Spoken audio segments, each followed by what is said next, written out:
Hello everyone, welcome to my channel. Today we are going to create this responsive portfolio website using HTML, CSS and JavaScript. The source code is available in the description.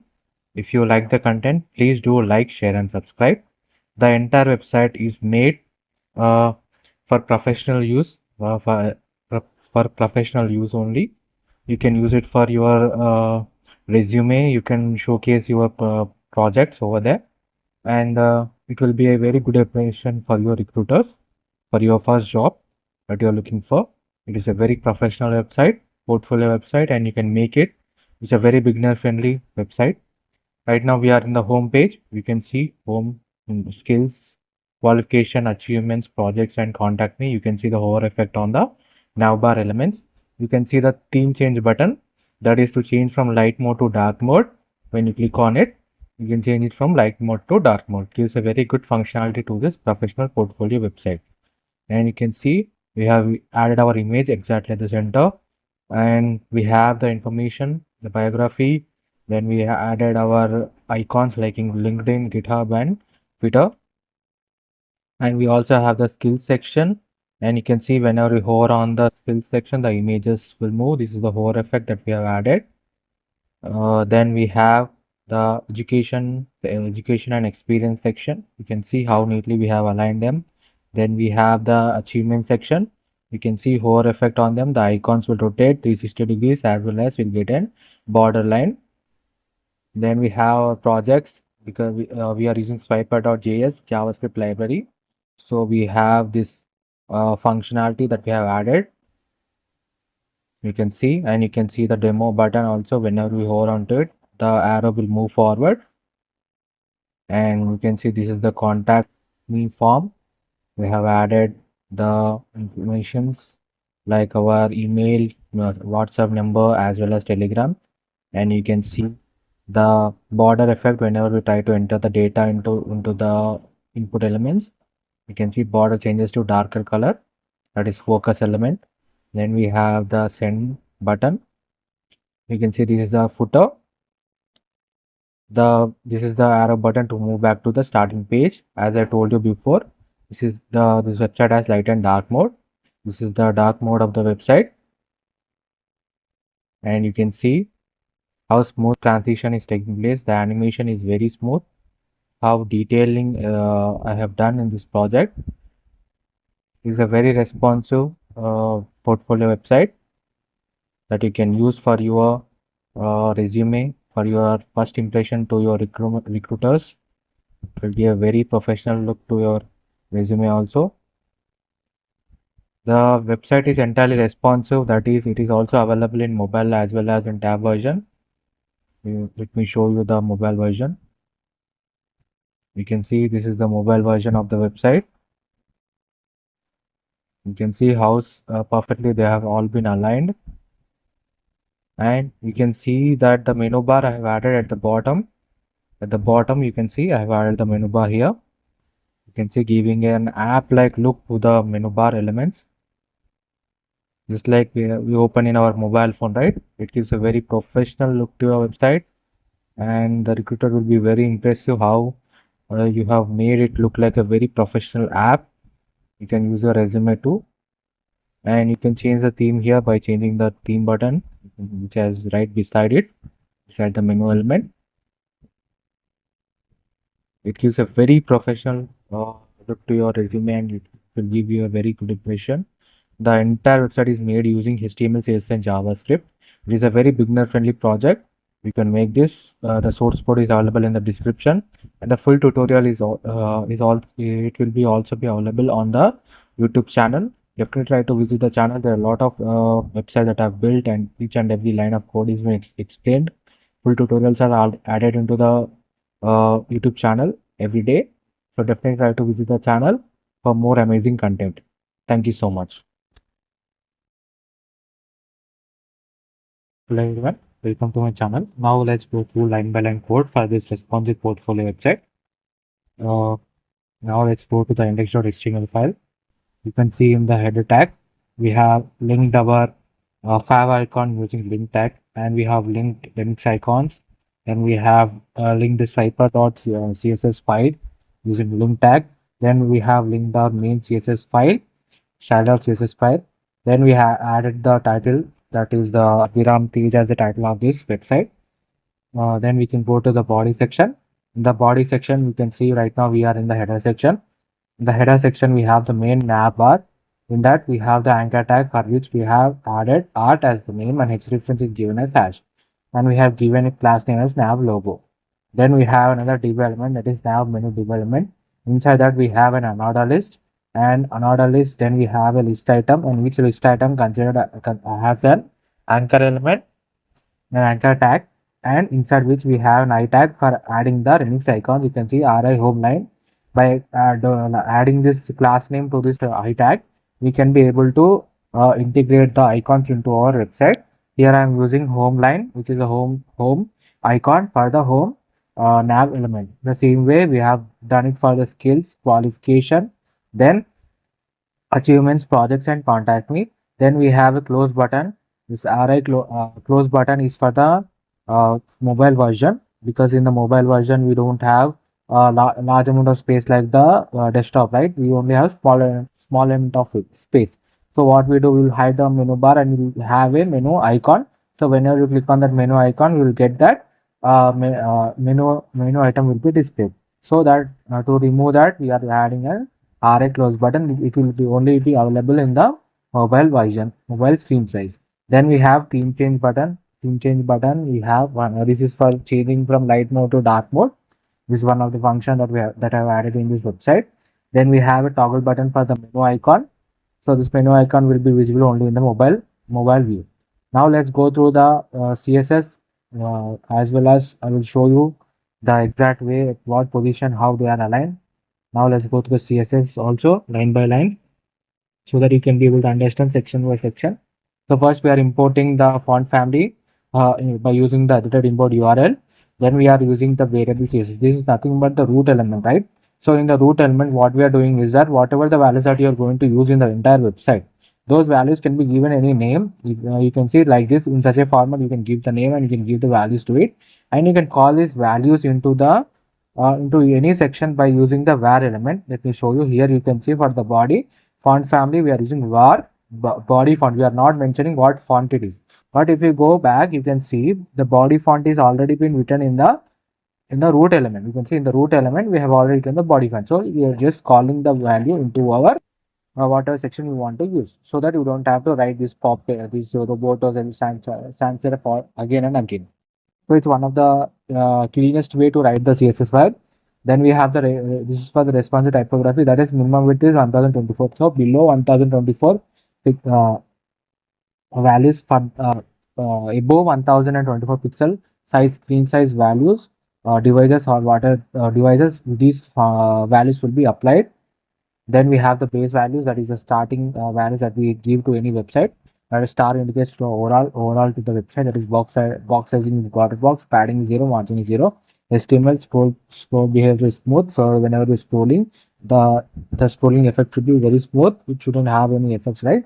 So that is the reason we are giving scroll behavior equal to smooth. Then we have body. For the body element, we are giving font size, font family. Then we are adding the background color as well, transition. For dark mode, this is for the dark mode. The background will change and it will showcase the change in color whenever we click on from light mode to dark mode. And for heading tags, that is H1, H2, H3 heading tag, we are adding the color, font family, and font weight. For any UL element as well as for anchor element, the basic default styles will be applied, right? So those, to remove those default styles, we are using for the UL element, we are using this style equal to none. And to remove default styles for anchor tag, we are using text declaration equal to none. Then we have the image. For the image, we have the maximum width is 100% and height is auto. Then for the theme element, we are using these nav buttons. The display equal to flex, align items to center, column gap is 1.5 m. This is for the mobile version. So what happens is the nav buttons elements will be aligned with the top menu. We can see that it will be aligned exactly the center beside. You can see beside the menu elements, the theme button is located beside only exactly at the center of the exact row. You can see that. Then for the change theme, this change theme is nothing but for the icon we are given the value as change theme. You can see here. Uh, You can see here change the theme is the class given to this theme button that we have used in this website. You can see this button. For that, you are giving the font size, color, cursor pointer, as well as transition is given to it. Then for the dark mode, so this dark mode is nothing but whenever you click on this button, it will change into dark mode, right? So the dark mode should have some colors, different colors than the light mode colors. So the dark mode colors when it will be applied means that whenever you can let me tell you this.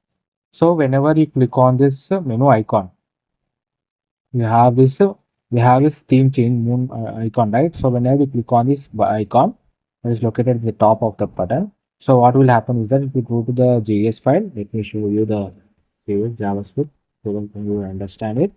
Menu, this one, dark mode will be there, dark mode, light mode. You can see dark and light mode. So what will happen is that first we are taking an element. You can see element by ID theme button. You can see theme button is nothing but the ID given to the theme button that we used in the website, the theme button. So that is fetched here in the JavaScript when we are creating a constant that is theme button. We are creating two constants, one is dark theme and icon theme, that is a constant theme. Here we are adding the remix icon, RI sun line. This is sun icon that we have added. So first, this one is previously selected topic. If the user is already selected, we want to be stored in our local computer. It will be stored, right? So that thing will be first displayed whenever you refresh the page or when come back after shutting down and come back to the website again, right? So it will, if you still remember it, because we are using the local storage of your computer here. So for that, I'm creating two get element items and when inserting them in our local storage, and we can by getting the current theme, what we are doing is that we are adding the dark theme or light theme. So here what happens is that, so whenever you can see that whenever you it is in the dark mode, you will be having a moonlight, that means moon symbol will be displayed. In the light mode we want it to be displayed like sun. So this is nothing but with the item, to make sure that we are changing the theme button at the same time we are also changing the theme of the website. So what is the previously chosen? So that topic will be added first. Then we have is the whenever we click on that theme button. So what it will do is that it will toggle dark theme. Dark theme is nothing but we are added the dark theme here. You can see for the body element we are changing the title color, we are changing the text color, we are changing the body color, we are changing the container color and IC color. So what is this means is that, so first we will be having default color values to the light theme, right? So whenever you click on the button, it will activate the JavaScript file, and the JavaScript file what it will do is that it will add this class, that is dark theme class will be added to the body element, and body is the main section, right? So body is the main section means, so these values will change for the body element and will get a dark color theme. So whatever colors you have added, that colors will display in the website, that will change in the theme of the website.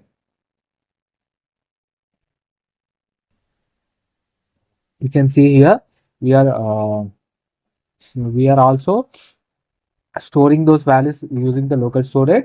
So because whenever if the user is already changed to dark mode, if he kept the computer to sleep and came back and he opened the laptop again, so he can still have the same thing because we are using the local storage here and we are making sure that we are saving it in our laptop, what thing that the user have already been chosen. Okay, next. This is nothing but when for any particular section that you want the color to be changed, we can mention those things. Like you can see nav bar, nav menu, scroll up. For that, we are changing background color and box shadow is changing for them. And we are also changing for section border, WebKit scroll bar. This is for the scroll bar that we are going to use in the website because I have created one scroll bar using the WebKit. Then yeah, these are the reusable classes. You can say that this container is for each and every section. I have this container. Grid is for whenever I want to have grid elements, like I want to arrange the elements in the grid format. Then I will just simply add this class element that I have, right? So this dot grid is there, right? So I'll just add this class element to that particular section. So automatically these styles will be applied to it directly. That is display grid Javis 1.5 run. So section padding is given, section border, then we have section title and subtitle. Then section for the section title we are giving font size, font weight, and margin bottom. You can see the section title and subtitle will be aligned exactly at the center of the image. Let me show you that. You can see skills is the section title and underline below what is section under and subtitle. So they will be aligned exactly the center because we are aligning using the text align, we are aligning it exactly at the center. And for both title and subtitle, we are adding the font size, font weight, margin, bottom values. You can see them. Then main for the software hidden. Then we have the header element that we have discussed, the index.html. Here you can see that we have the navbar has position is fixed, that is it is fixed at the top of it, and we have the bottom is student, left is 0, and g index is given. We have feedback that we have built from the root element. Directly we are calling using the var. Directly we are calling using the var element, and then we have the navbar. And for the navbar, we are adding the height, display flex, justify content space between items is center. You can see that here. So the navbar we are adding the displays just justify space between is there, right? So we are adding that logo and the space is added between them. Then we have the nav elements. Then we can go to the next one, that is nav logo toggle and class. We are adding the color. A title color is added to them. For the nav logo, we are adding font family and font weight. Then for the nav toggle element, we are using display flex. Font size is 1.25 and cursor font is even to.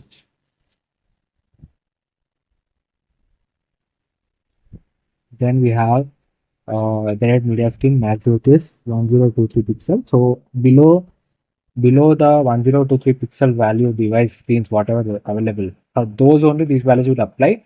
That is nothing but responsive web design. This is very important topic in the web development. So for the nav menu, we want the nav menu to be displayed in the mobile version, right? So in the mobile version, you don't have a lot of space like in the desktop version. We only have small piece. So what we are doing, we are gonna make the visibility of the nav bar hidden, and will convert into a sidebar, and whenever you click on the menu icon, the navbar should be visible, right? For that we are using this position is fixed, width is 88%, left and right is given, and bottom you can see it is minus 60%. So it will move outside of the mobile screen size because we are adding the minus 60% to it. So what will happen is that because we don't want the navbar to be visible to us in the mobile device before we click on the menu icon, right?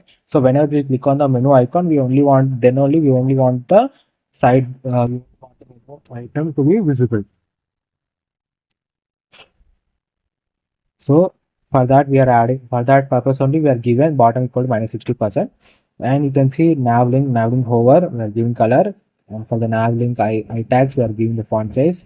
So this nav link close is nothing but whenever you click on the cross icon will be visible to you. So whenever you click on it, it will close automatically, close the nav element for that. And show menu, because we are adding the bottom student, and active link color is given to it. You can see that the show menu is nothing but one and only, then it will help us in making the uh, bottom value. You can see the bottom value is minus 60%, right? So here by giving the show menu as bottom to we are going to make it visible. I'll tell you how.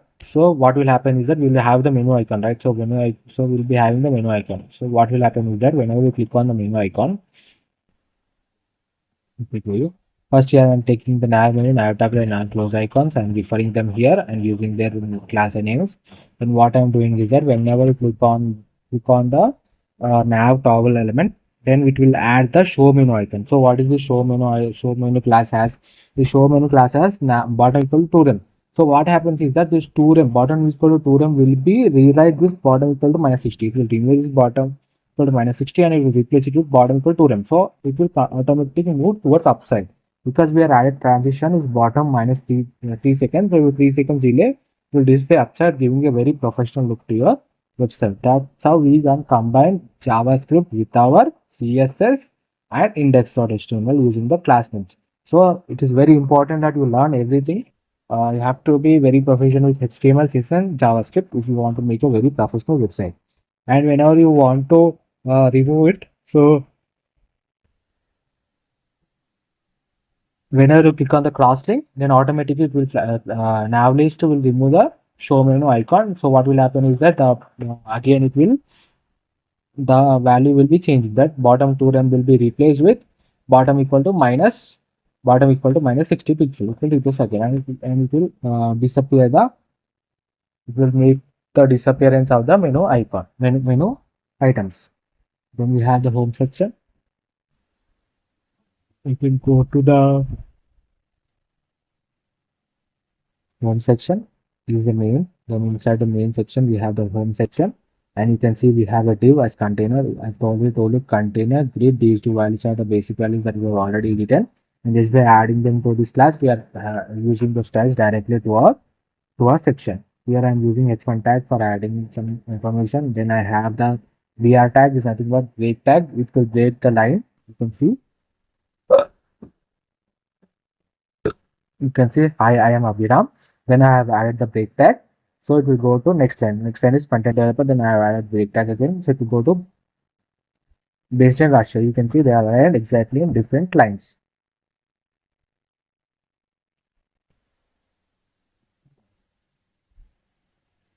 Then we have a div element. Inside that div we have portfolio image. Then we have added two images or SVG files, that is shape waves and circle. You can see here this one as well as this one. So these both are using the SVG files that were integrated here. Then we have another div, another list unit. We have an anchor tag. Inside the anchor tag, we have an icon tag for adding the remix icons into our website. But as you can see, I've added LinkedIn, GitHub, as well as Twitter. Then you can go to the another div, what is home info div. Inside that div, we have another single div, inside which we have the h3 element for home info title. Then we have paragraph tag for home info description, and the same div is copied again for contact as well as for the achievements. Then we have another div that is home info, same div like the above div. We have copied it again. Here we are using the h3 element as well as paragraph element, and we are adding the graduation year and date, and then we are adding the completed projects 15 plus companies work for 2 plus. This is the same code that has been repeated again. So not explaining, you can see that. Now let's go to the CSS file along with it. You can see how neatly they are aligned towards each sides, and the icons are aligned exactly below of it. You can go here, home container, using row gap is given, pattern is given. But for the home data, row gap is 1.5 m. You can see the gap is for 1.5 m for each and every section. For the home title, we are adding it as section. It's exactly at the center. It is spacing is 3 m, margin bottom is 5 m. For the home blob, we are giving this position is relative, width is 200 pixel, height is 200 pixel. This is nothing but the one, you can see the circular one. For that, we are creating a values that is 200 and 290 is the height. That is the reason you can see an oval shape section has been created. Background and border is getting to it. So typical content paper. And border radius is given as 6.5 m. Then we have the price item, that is price item is center, exactly the center the image will be applied. Then we have the home prefill. Inside the prefill is nothing but the border. You can see that entire black color border is there, right? So that is nothing but the prefill. For that I'm giving the width, then I'm adding the height as well as and adding the background color, border radius, overflow, display flex, specify content center, flex direction. This direction is flex end. You can see you can also use it for adding the flex start also. You can see the image is moved towards upside. Then we have home prefill image. For that we are giving width equal to 150 pixel. For the home shape tools and circle, we are giving the position is absolute and opacity equal to dot 2. You can see them here, both of them aligned with the image.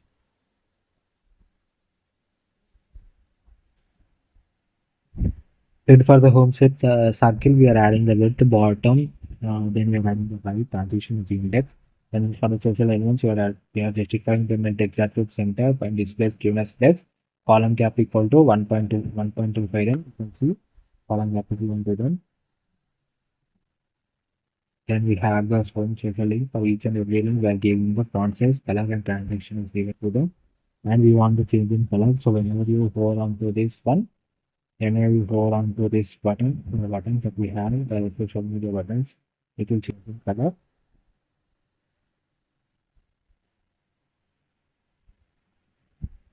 Then we have the home info. For that, we are using displays globe for the student. For Honda info title, we are giving the font size and branding, font weight, and description info number. Then we will add the value student, the font size and font weight. Then we can go to the next section, that is the skill section. The skill section, we have the skills section title and section subtitle. We have already explained the code for. Then we have the default skills container. Inside we are using container and wave. So these two values that I've already told you will apply directly to this particular section. That is, will be aligned using the grid. Display will be aligned as grid.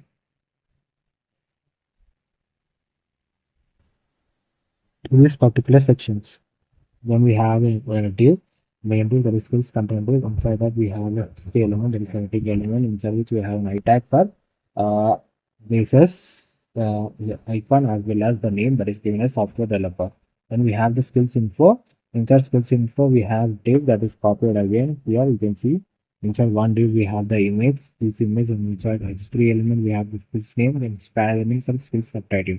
The same thing is copied again for 3 more times. You can see, and we also added the image to it. Then the entire code, that is skills info code, is copied again. It's copied again. The skills content is copied again. It will paste it again.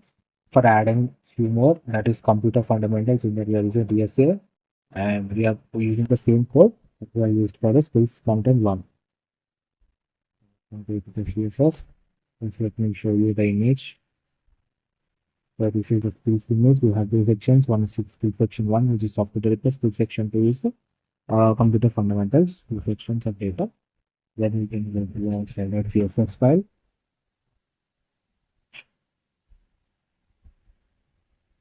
Row gap is given as 3.5 m. You can see the gap is 3.5 m. Then we have skills title. For that, we are giving the space flex, specific component center, alignment center. You can see the titles are aligned exactly to center for each div. This is one div, and this is the second div that we have. So they are aligned exactly center based on their div. Then for the title element, right now we are adding the font size, font weight is added to them, and display grid is added to the skills block, skills data, skills info. Then for each skills info, we are having grid template column VP3. One of us is nothing but that the grid will display 3 elements in each row.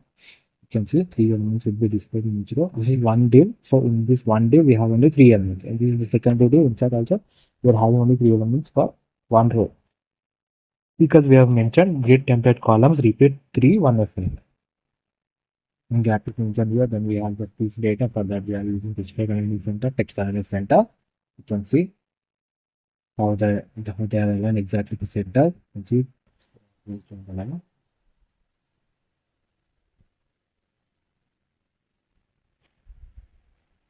Then we have the skills blob. Skills blob is nothing but you can see the circular background, light background color is red. Blob is something with the skills blob that was created. By that we gave it the going to have background color, color is given. Place items in center, exactly at the center. The image will be exactly at the center. You can see that. Then we have the skills blob image. For that we are giving the width to specific name. We are giving the consoles on the bottom. And for skills subtitle we are adding the console. Then we have an animation for skills. That is whenever you hover on it. So whenever you hold on to this animation, it bounce towards upside, up and down. That is it will move from up and down with a small gesture. Will be done. That is when by using these keyframes. You can see bounce skills. So at 0% it will transfer will be 0. At 20%, it will translate 5 towards minus 6 pixels. That is, if we go downside, then it will at 40%, if we come back to 0%, then it will go to minus 3 pixel. In the 60%, it will come back to normal, and at 80%. With 80%. You can see this is how we add an animation by using the keyframes and giving that name. This is the name of that particular function, and we are adding that animation using the animation type, and we are adding that name here. And you can mention the time delay that you want to give, that is 0.6 seconds. Then we have the qualification. The qualification section. The qualification section, we have the same one, that is the statement from section title and span element for section title. Then we have the main container, which is the qualification container. Then we have the main qualification content div, inside which we have next to element. Inside that we have an array, that is the text icon that we have indicated using the tag, and we have given the name to it. And then we have another div element, that is qualification info. Inside that we have a div with H3 element and having the dashboard technology BTech is the qualification name. Then we have this span elements when we store the qualification country and when we store the qualification year. Then the same div element is copied again. You can see this div. This div is copied again for 2 more times, and this entire qualification, this entire qualification is copied again for qualification 2. Here above I have added the qualification for my education. Then now below I am adding the qualification for my experience. So what experience that I've got is same code is here. I'm just giving the information. And then we have an image, that is qualification image that we have added. You can see that image here.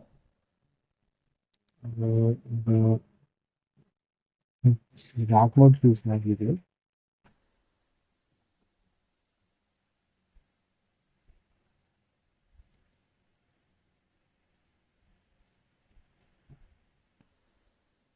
You can see that next we can go to the style of CSS file. Here I am giving version related for the container. I am giving geograph is 3.5m. You can see 3.5m is geograph.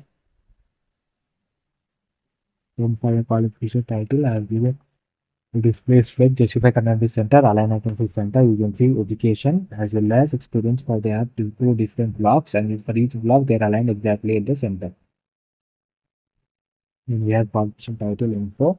For that we are giving displays grid, and the row gap is student. You can see displays as 0, so they are aligned exactly 1 by 1.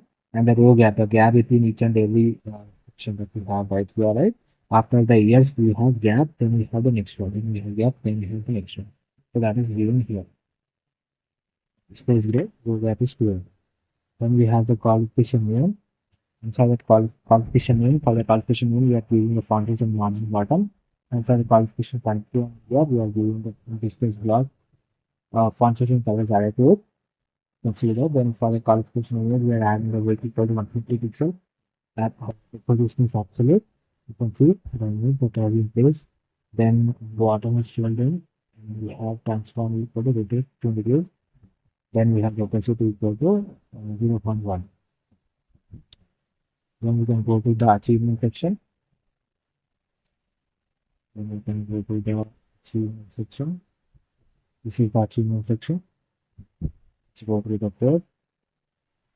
You can see in the achievement section we have the same one, that is history of the section title and span for the section subtitle. Then we have the main div. Inside that div we have the container and grid. So we will locate CSS and container based value CSS value should be added directly.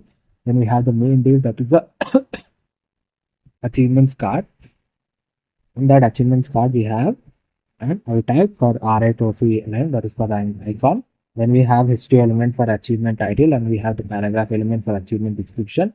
And then we have achievement border. For to add the border, we are using the div element. And the same div element is copied again. You can see this. You can see this entire div is copied again. This entire div is copied again. For adding 2 more achievements, you can add as many as you want. Let's put the CSS. So for that achievement container, we are justifying content is center. You can see every 3 divs we are using 3 divs, right? The 3 divs are aligned exactly the center of the web page, and you can see that you have achievement card, position is related. For each card, we are adding the width is given, height is fixed, and background color is given as container color. Then text line is center. You can see every data is aligned exactly in the center. You can see data is not moving towards right side or towards left side. They're adding exactly at the center. Then we have for I tag we are giving the display is a block. Then we're giving font size, color and margin bottom is given to it. Then we have the achievement title so that we're giving the values. And we have achievement border, width and height is given. You can see achievement border. Uh, then we have is that hover effect. Whenever we hover on to the achievement card, it will rotate 360 degrees. The icon will rotate 360 degrees. You can see that when you hover on to this icon, the cup icon will rotate 360 degrees because we are added the hover effect. And whenever you hover the hover effect on the card at the same time will also show the border value will become 1 because you can see here we are creating an achievement border but we are keeping opacity 0. So opacity 0 means it will not be visible to our human eye. So what we are doing is that whenever you hover on to the card element, we are making that opacity equal to 1 for the achievement border. Then you can see that you can get a border line. You can see this border line is not there for the remaining two. So whenever you hover on to the card element, the trophy will rotate 360 degrees as well as the border will display. That functionality is added here. Then we can go to the project section. This is the project section we have. Then go to project section, then we have HTML element for section title, then we have the span element for the section group subtitle, then we have the main container div, then we have another div for the project container. Inside that we have each and every div. We are using the swiper wrapper JavaScript library here for this smooth uh, transition that we animation that we can use for displaying our projects. That is the reason we are using this swiper wrapper. And we are giving the project one. You can see for the project one div, we are creating the first div. Inside that we have the image, project image, then we have a div. Inside which we have the span element for adding the subtitle of the project, and we have the title of the project. Then we have an anchor tag to add the I tag inside it, that is the arrow right icon as well as demo link. You can also add any reference to that particular project by adding them in the H reference. So the same project one is copied again for 2 more times. Then we have added a div element for the side for arrows. You can see these arrows here. One is for the right side, one is for the left side. So that is the reason we are added arrow right side and arrow left. So these two divs act as arrow elements. As a swiper pagination is the div that is created for adding these 3 dots. You can see at the bottom. That is nothing but the swiper pagination div that we have created here. Then we have contact section. So first let's go to this uh, project, right? So let's go to the stylus CSS for the project element.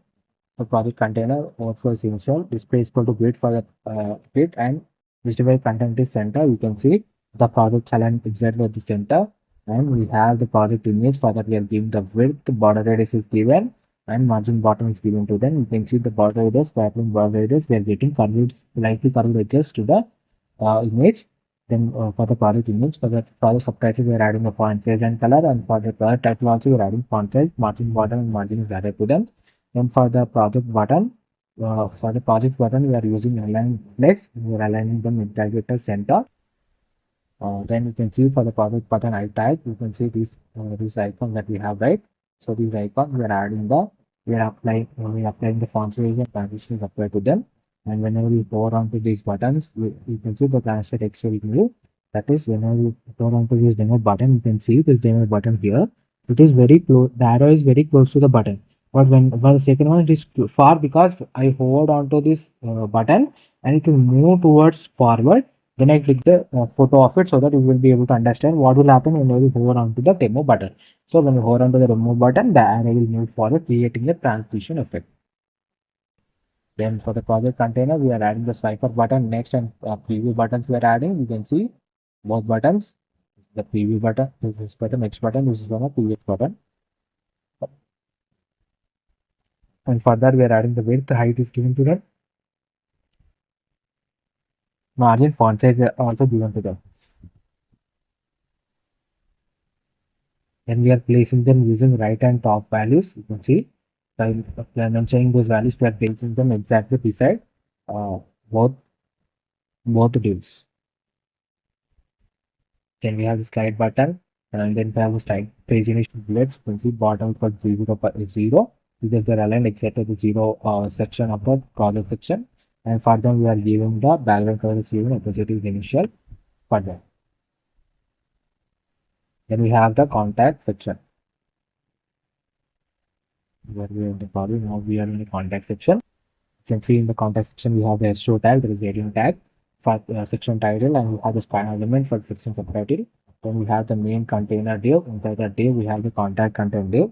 Then we have H3 element for adding the contact title, that is the text me, and also adding the I tag, that is remix icon, that I have added chart icon. Then I have used another div for contact info. Inside that div we have a smaller div, that is contact data div.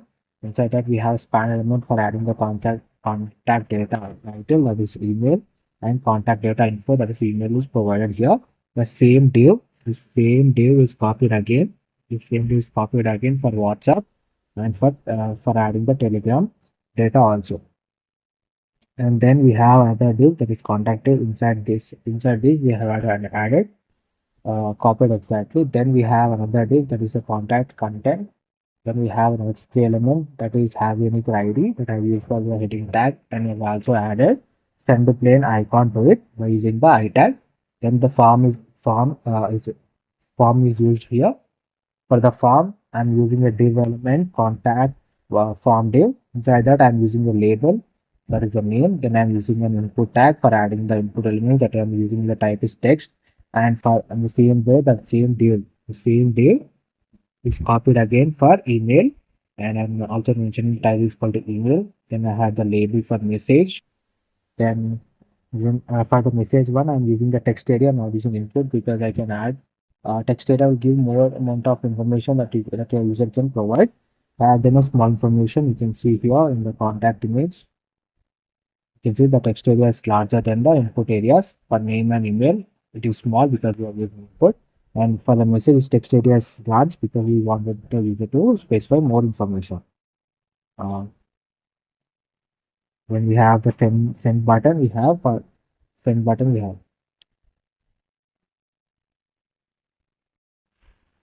Then let's see that we go to the footer element. The footer we have the footer named it, that is with the footer title using HTML element. Then we have the paragraph tag. Then we have another list for the links that we have added using the links list title and anchor tag, and we have referred to using them as a reference so that we can read about that particular section. Today I'm only adding home, skills, and project section in the footer element. Then I have the another list, that is the footer social elements, which I'm using anchor tag, and inside that anchor tag I'm using an I tag, that is icons, that I'm adding Unix icons, LinkedIn, GitHub, as well as Twitter. Then I have a span element to add the copyright always user button for the footer element. Then I have the scroll up anchor tag, that is will be available in the website, that whenever you click on this button, it will move back to the starting slide. Then I have linked to the scroll reveal JavaScript library using the script tag. I've also added the swiper bundle JavaScript library. Then I've also added the uh, email one is for adding the email. Then one is for then the main JavaScript file, that is main JS. This is JavaScript file. Now let's go to the contact. In the contact, you can see that we added the container, and then we have the contact title, that is display flex. So you can see that's the contact image. I show the image. The contact name and is added exactly with the center. You can see along the item justify the center. Column gap is given to it. Font size font weight will apply to it. And for the tag, we are adding the font size and font weight added to them. And the info, data, and form, we are adding display split. So they are aligned exactly in the quick format. You can see. Then we have given for the contact data. Then we have contact data title and info product. We are adding the font size, font family, color. And for the contact button, we are adding the maximum width, and we are adding the display align items center, color, and font size is given to them. Then we have the contact button, and then we have the contact button is over. So whenever you go onto it, the eye will move forward. You can see this arrow icon will move forward. because we are giving transform translatic x is equal to 0.25 m. Then we have the contact form, the disposition is relative, and we have added them. Then we can go to the contact form input. So the input is nothing but, so whenever we click on this button, whenever we want to enter any data into it, so it will the border will change. The border will change. Then we have the power effect. Then we have the contact button. You can see font size, font weight, cursor, outline values are only given to it. Then we have the status color. Color red, color blue is given for the status. That whether the information is given is the correct one.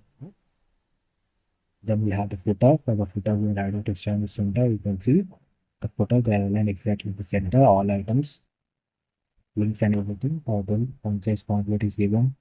Footer social and footer link, we are adding display scope, justify contact is center. You can see the links that I have added, that is form, skills and projects, as well as the social icons. They are aligned exactly the center of the web page. Then we have for links, social link item, and whenever we hold on the link, we are going to translate why that is to the website. Then we have the footer copy element. Then we have the social scroll bar. To create our own scroll bar, we are going to use the webkit scroll bar here, and we are mentioning the width of the scroll bar. You can see this is the width of the scroll bar. Then we have the border radius, and we have the background color is given to it. And the hover effect, you can change the background color is changed. You can see here also, VS also, when I hover onto it, the color will change into light by little more light. You can see this is scroll up button that we have added at the bottom of the page. In the bottom of the page, we are added this scroll up button, right? So that button, what the button is nothing but whenever you click on that button, it will move you back to the starting page. For that, we are adding the font size values, and then we have the breakpoint that is for the responsive web design. Responsive web design is nothing but first you create the website in mobile version or in desktop version, then you will change those values.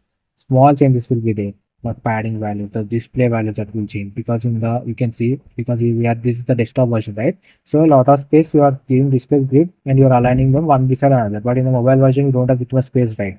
So in that, what will happen is that we have to change the value, that is display grid. We will align with template column will be given as 1, repeat 1 after another. That means this will come first, then below it will end, the form will come. So we'll change that values will be changed in the responsive web design by mentioning the width of that particular device. You can see max width responsive at 240 pixel and below values only it will apply. Zero screen size values it will apply. You can see grid template column will be equal to 2. You can see we have maximum changes will be that margin border change would be there. No new values are added here. Only for them only we are changing. You can see grid template column is 1FR, 2FR, and 1FR. It will based on the size of the screen. It will change. The column values will be changing. The display values, most of the time the display values will change. For large device, this is for the large device. For that, the menu bar will be added. You can see background color, box shadow. Max of the time you will not be adding any new code here. Only you will change the display values will be changing. So you don't have to be like very much worried about. First, try to complete the website in mobile version or in desktop version, then change those values accordingly. You can also use the Chrome feature that we have, the inspect feature we have in the Chrome, right? So you can be able to know what size we should give, what either we should give a written the column is 1FR or 2FR, because we want, if you think that we can have more space or not. So those values will be there. So you don't have to be worry about it lot much. You just have to change those values. Small values will be there. You are not waiting anymore. You're just changing those values that are already written. That's all. Right? Okay. So that's it. This is the home page. This is the home page of the portfolio. Then we have the skills, then qualification, projects, achievements, contact. Complete one page 1, 2, and 3. Thank you so much for watching this video. If you like the content, please do like, share, and subscribe. And please let me know in the comment section. And the source code is already in the description. Please do like, share, and subscribe. Thank you so much for watching this video. Thanks a lot.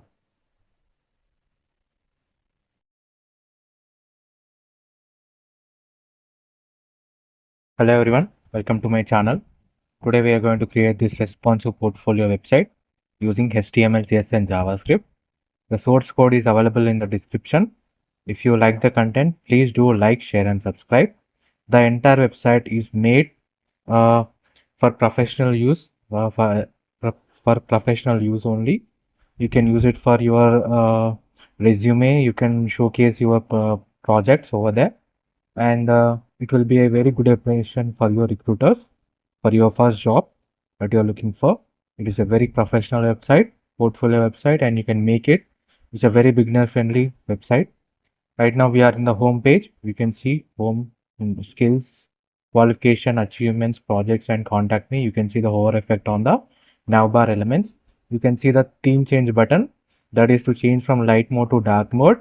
When you click on it, you can change it from light mode to dark mode. Gives a very good functionality to this professional portfolio website. And you can see we have added our image exactly at the center, and we have the information, the biography. Then we added our icons like in LinkedIn, GitHub, and Twitter. And we also have the skills section, and you can see whenever we hover on the skills section, the images will move. This is the hover effect that we have added. Then we have the education and experience section. You can see how neatly we have aligned them. Then we have the achievement section. You can see hover effect on them. The icons will rotate 360 degrees, as well as we'll get an borderline. Then we have our projects, because we are using swiper.js JavaScript library. So we have this functionality that we have added. You can see, and you can see the demo button also. Whenever we hover onto it, the arrow will move forward, and you can see this is the contact me form. We have added the informations like our email, WhatsApp number, as well as Telegram. And you can see the border effect whenever we try to enter the data into the input elements. You can see border changes to darker color, that is focus element. Then we have the send button. You can see this is a footer. This is the arrow button to move back to the starting page. As I told you before, this website has light and dark mode. This is the dark mode of the website, and you can see how smooth transition is taking place. The animation is very smooth. How detailing I have done in this project.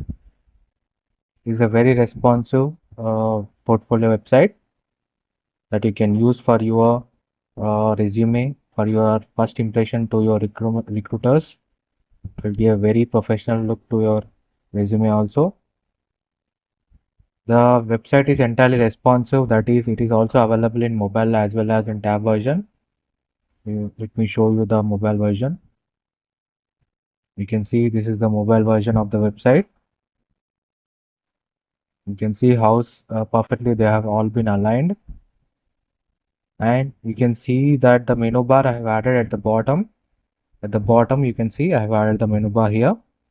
You can see giving an app-like look to the menu bar elements. Just like we open in our mobile phone, right? It gives a very professional look to your website, and the recruiter will be very impressive how you have made it look like a very professional app. You can use your resume too, and you can change the theme here by changing the theme button, which is right beside it, beside the menu element. It gives a very professional look to your resume, and it will give you a very good impression. The entire website is made using HTML, CSS, and JavaScript. It is a very beginner-friendly project. You can make this. The source code is available in the description, and the full tutorial is all. It will be also be available on the YouTube channel. Definitely try to visit the channel. There are a lot of websites that I've built, and each and every line of code is being explained. Full tutorials are all added into the YouTube channel every day. So definitely try to visit the channel for more amazing content. Thank you so much. Hello everyone, welcome to my channel.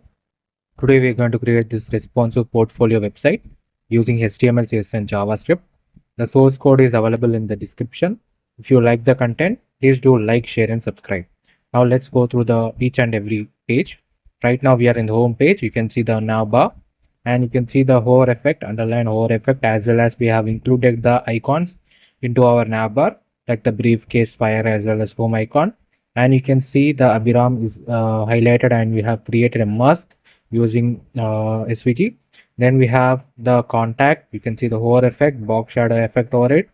And you can see that we have integrated the social media icons, as well as whenever you hover onto it, the color changes. Then you can see that the smooth transition revealing effect is done by using the JavaScript, and you can see the box shadow effect around each and every skill that we have added. And you can see we have also integrated the icons here. Then we can go to the portfolio section, and in the portfolio section you can see when we hover onto it, we will get an page layout, a blur layout, where you can see we have also linked our Instagram, Facebook and GitHub links, so that you can be able to view this website, the portfolio, the projects that we have previously worked upon. Then we can go to the about section. You can see small about section we have here, and then we have the contact me form. You can see that the smooth revealing effect is done by using the JavaScript library, and the animation is very pure. It is a very responsive portfolio website. That is, it is also available in mobile as well as in desktop version. Let me show you the website to you. This is the desktop version. Now let's go to the mobile version of this website. So this is the mobile version of this website. As you can see, they are perfectly aligned with each and every section is aligned to the exact size of the page. And you can see that we have also added our menu bar here. You can see the menu bar, clearly menu bar, very responsive and moving with a precision to the particular section that we want. And this entire website is made using HTML, CSS and JavaScript. So it is a very beginner friendly website.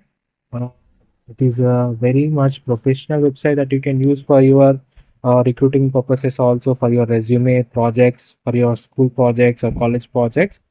The entire website source code is available in the description. If you like the content, please do like, share, and subscribe. Definitely let me know any suggestions in the comment section, and any suggestions if you want to give me also, please let me know in the comment section. The source code is available in the description. If you like the content, please do like, share, and subscribe. Thank you so much for watching this video. And for more tutorials and for awesome front-end web development, definitely try to visit the channel. Thank you.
Hello everyone, welcome to my channel.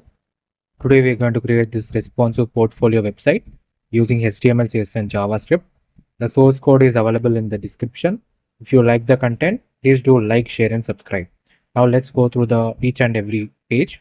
Right now we are in the home page. You can see the navbar and you can see the hover effect, underline hover effect, as well as we have included the icons into our navbar like the briefcase, fire as well as home icon. And you can see the Abhiram is highlighted and we have created a mask using SVG. Then we have the contact. You can see the hover effect, box shadow effect over it. And you can see that we have integrated the social media icons as well as whenever you hover onto it, the color changes. Then you can see that the smooth transition revealing effect is done by using the JavaScript, and you can see the box shadow effect around each and every skill that we have added. And you can see we have also integrated the icons here. Then we can go to the portfolio section, and in the portfolio section you can see when we hover onto it, we will get an page layout, a blur layout, where you can see we have also linked our Instagram, Facebook and GitHub links, so that you can be able to view this website, the portfolio, the projects that we have previously worked upon. Then we can go to the about section. You can see small about section we have here, and then we have the contact me form. You can see that the smooth revealing effect is done by using the JavaScript library, and the animation is very pure. It is a very responsive portfolio website.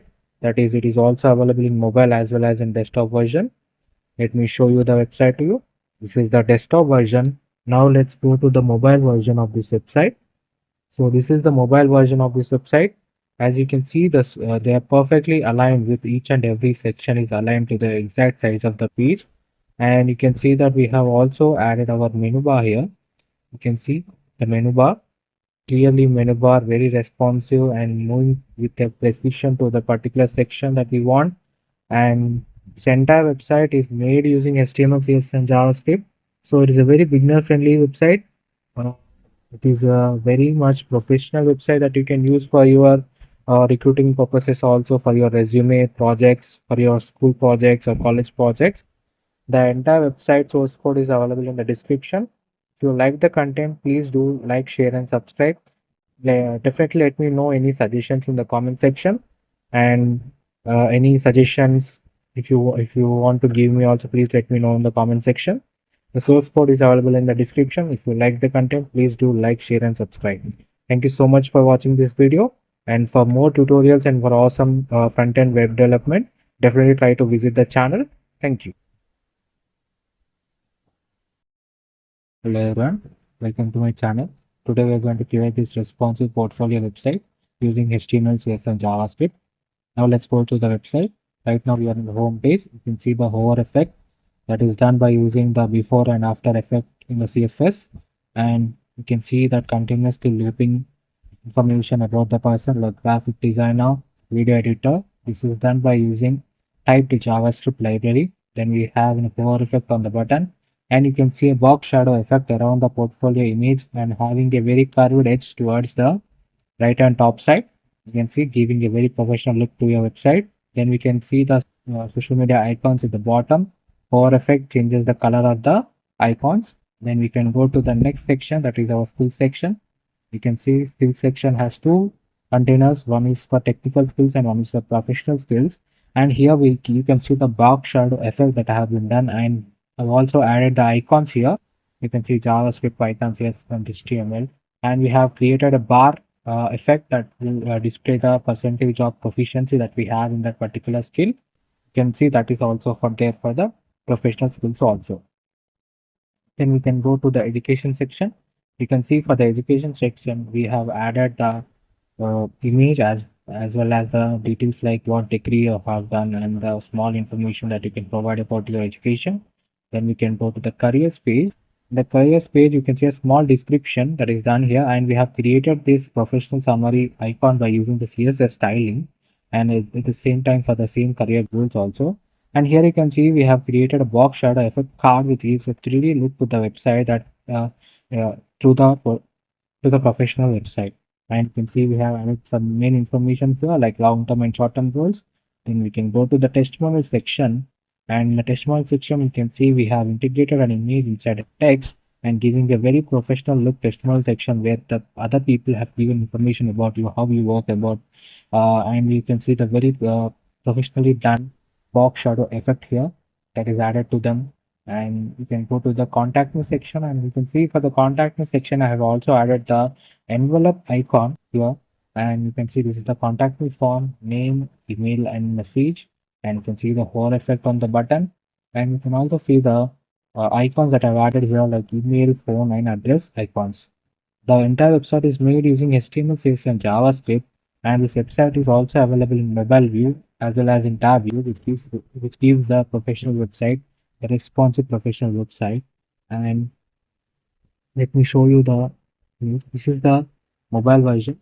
See, this is the desktop version, and this is the mobile version of the portfolio website. And you can see perfectly aligned exactly at the center, and you can see we have a menu bar on the top giving a blur effect to the main source, and we can see a glass morphism type skill section that has been created here. We can see home, skills, education, and testimonial section, and when you click on it, it will post back up again. This gives a very professional look to your website, and the entire website is made using HTML, CSS, and JavaScript. The source code is available in the description, and if you like the content, please do like, share, and subscribe. Definitely try to visit the channel for more amazing tutorials and portfolios. A lot of front-end work, front-end and back-end works you can get from our YouTube channel. If you like the content, please do like, share, and subscribe. Thank you so much for watching this video.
Hello everyone, welcome to my channel. Today we are going to create this responsive portfolio website using HTML, CSS and JavaScript.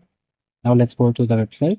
Right now we are in the home page. You can see the hover effect that is done by using the before and after effect in the CSS, and you can see that continuously looping information about the person like graphic designer, video editor. This is done by using typed JavaScript library. Then we have a hover effect on the button, and you can see a box shadow effect around the portfolio image and having a very curved edge towards the right hand top side. You can see giving a very professional look to your website. Then we can see the social media icons at the bottom. Hover effect changes the color of the icons. Then we can go to the next section, that is our skill section. You can see skills section has two containers. One is for technical skills and one is for professional skills. And here you can see the box shadow effect that have been done, and I've also added the icons here. You can see JavaScript, Python, CSS, and HTML. And we have created a bar effect that will display the percentage of proficiency that we have in that particular skill. You can see that is also for there for the professional skills also.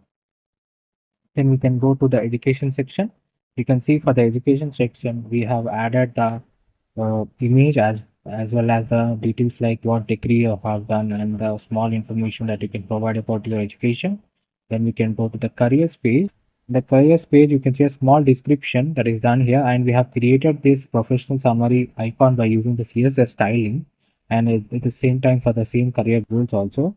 And here you can see we have created a box shadow effect card which gives a 3D look to the website that to the professional website. And you can see we have added some main information here like long-term and short-term goals. Then we can go to the testimonial section, and in the testimonial section you can see we have integrated an image inside a text and giving a very professional look testimonial section where the other people have given information about you, how you work about, and you can see the very professionally done box shadow effect here that is added to them. And you can go to the contact me section, and you can see for the contact me section I have also added the envelope icon here, and you can see this is the contact me form, name, email and message, and you can see the whole effect on the button. And you can also see the icons that I've added here like email, phone and address icons. The entire website is made using HTML, CSS and JavaScript, and this website is also available in mobile view as well as in tab view, which gives the professional website a responsive professional website. And let me show you the this is the mobile version. See, this is the desktop version, and this is the mobile version of the portfolio website, and you can see perfectly aligned exactly at the center. And you can see we have a menu bar on the top giving a blur effect to the main source, and we can see a glass morphism type skill section that has been created here. We can see home, skills, education and testimonial section, and when you click on it, it will post back up again. This gives a very professional look to your website, and the entire website is made using HTML, CSS and JavaScript. The source code is available in the description, and if you like the content, please do like, share and subscribe. Definitely try to visit the channel for more amazing tutorials and portfolios. A lot of front-end and back-end works you can get from our YouTube channel. If you like the content, please do like, share and subscribe.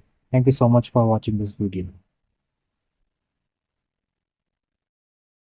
Hello everyone, welcome to my channel. Today we are going to create this responsive portfolio website using HTML, CSS and JavaScript. The source code is available in the description. If you like the content, please do like, share and subscribe, and let me know in the comment section for the next project that I should work on, or any suggestions that you want to tell me. So let's go from the first section. In the home section, you can see I have added the social media icons as well as GitHub and Twitter. Then we have the contact button. You can see the hover effect on the contact button. You can also see the hover effect on the now bar. You can see contact me and the button for light mode and dark mode. So I'm changing for light and dark mode. Then you can see the smooth animation effect, scrolling effect. Then we have the download CV button. Next, in the skills section, you can see I have added button effect. You can see, and when you open one, the other one will process automatically. Then we have the service section. In the services section, You can see web designer, UI designer, branding designer, and you can see this also with close on box model effect as we click on the service that we want to know more about. You can see next we have the portfolio section. You can see the demo button. You can see the swiper function using the swiper.js library. Then we have the testimonial section. You can see the testimonials by some of my clients. Next we have the contact section. You can see the smooth animation, and I have used the type function in the email and the form elements. You can see the hover effect on the button. Then same similar social media icons, quick links, and top bar button. If you go back to the first page, then we can go to the. You can also have this website in the dark mode. You can see social media icon. You can see the hover effect, the entire website in the dark mode.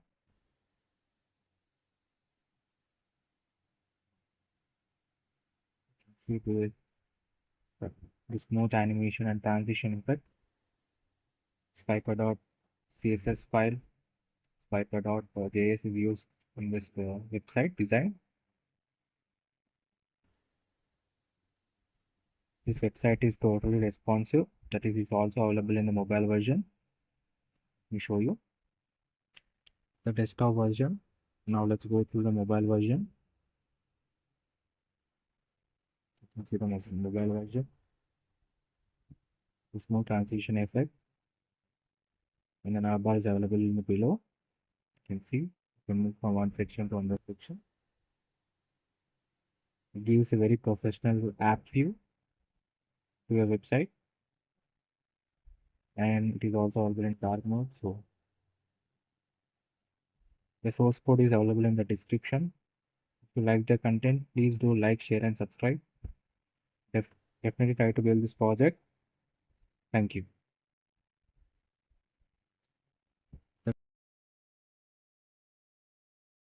Hello everyone. Now let's go through it line by line code. So right now we are in the index.html file. Let me show you the portfolio that we are going to design. This is the portfolio that we are going to design. You can see this is the first section, about section. Then we have the portfolio skills section, services, skills, and contact. So this entire website we are going to build. This website also has the light and dark mode. That is the reason you can see change in. This is the dark mode, this is in light mode. So now let's go through line by line code. So right now we are in the head section.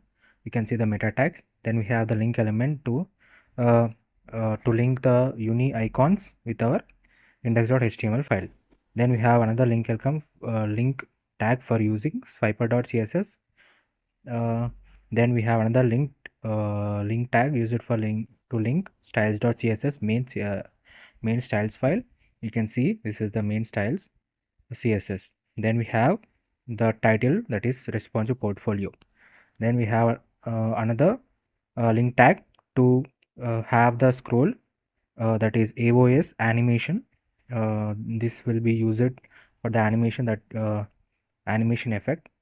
You can see the scrolling animation effect will be performed by using this AOS.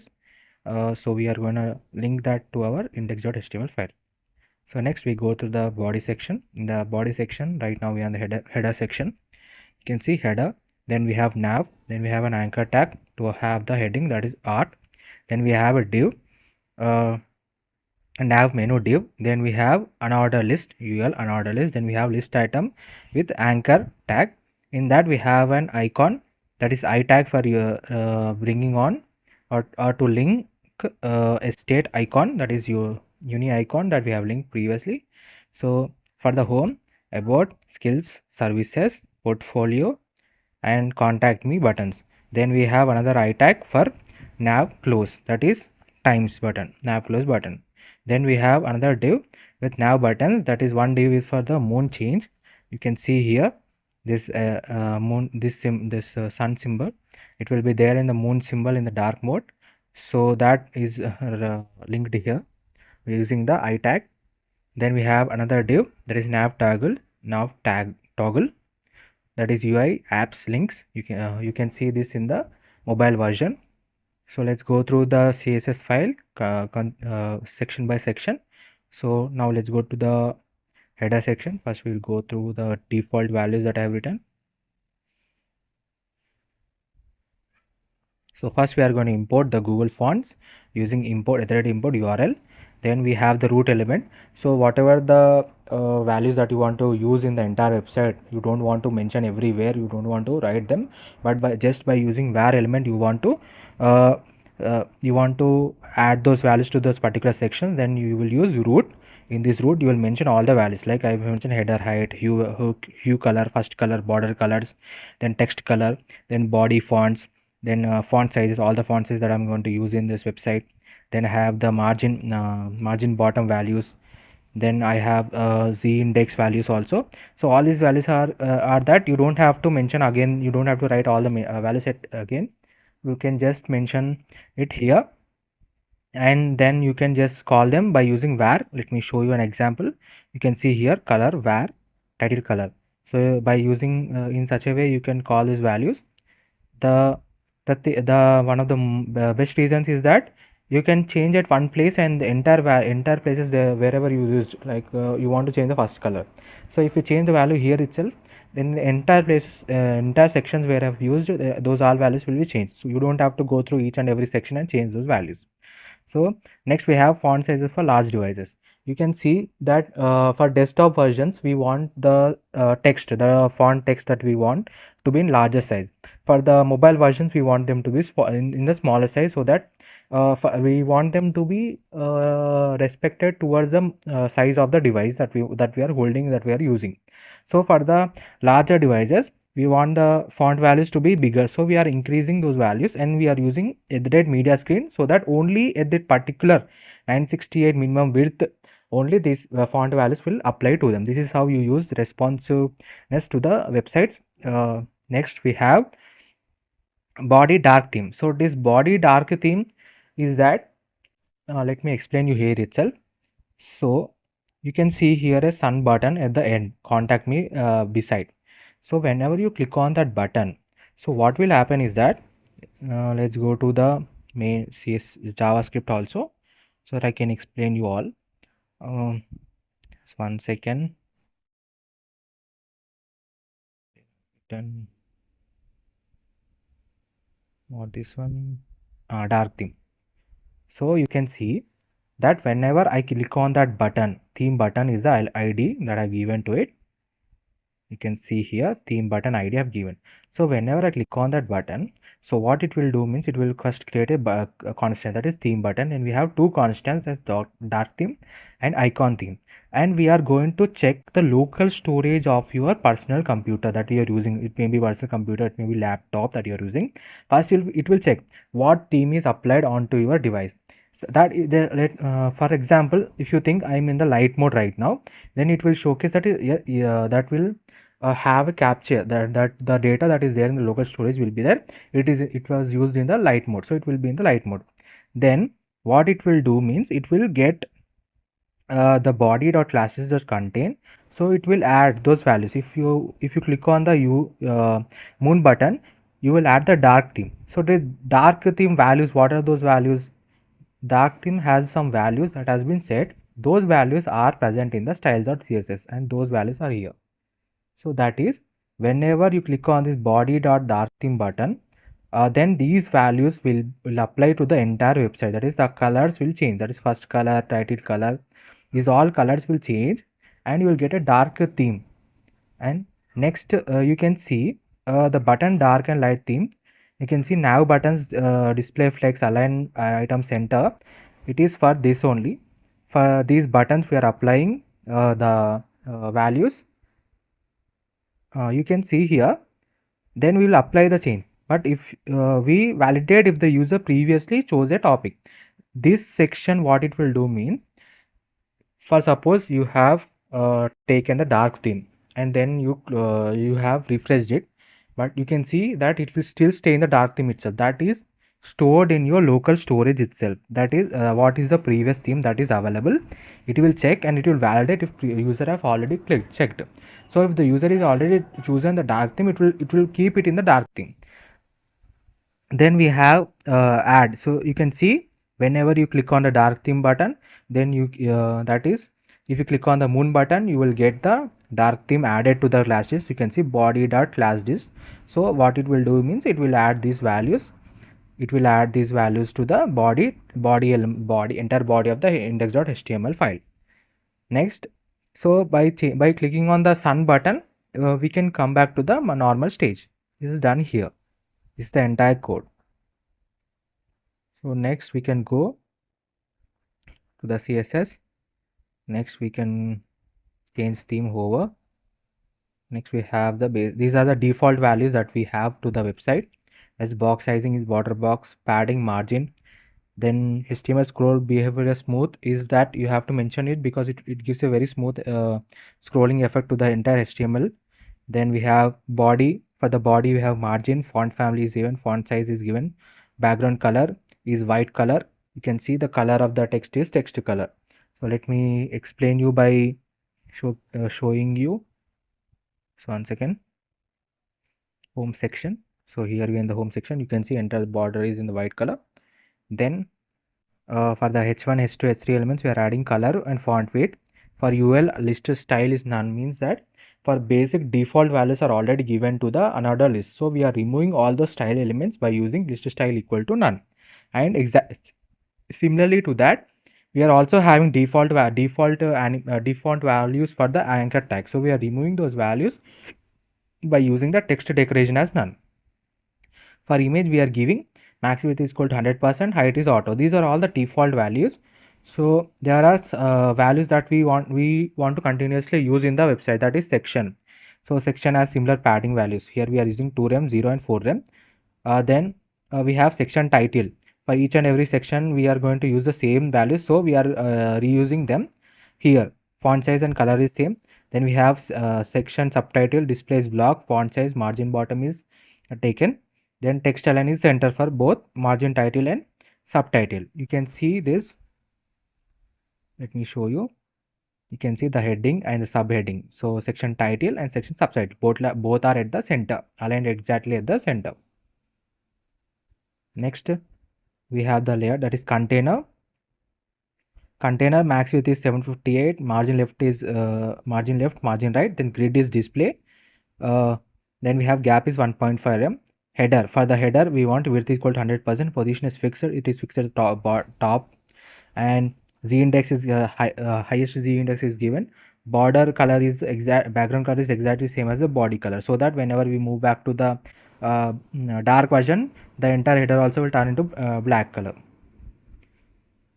Next we have the nav bar. Here you can see nav maximum width is 968 pixel, height is taken, display flex, justify content, space between.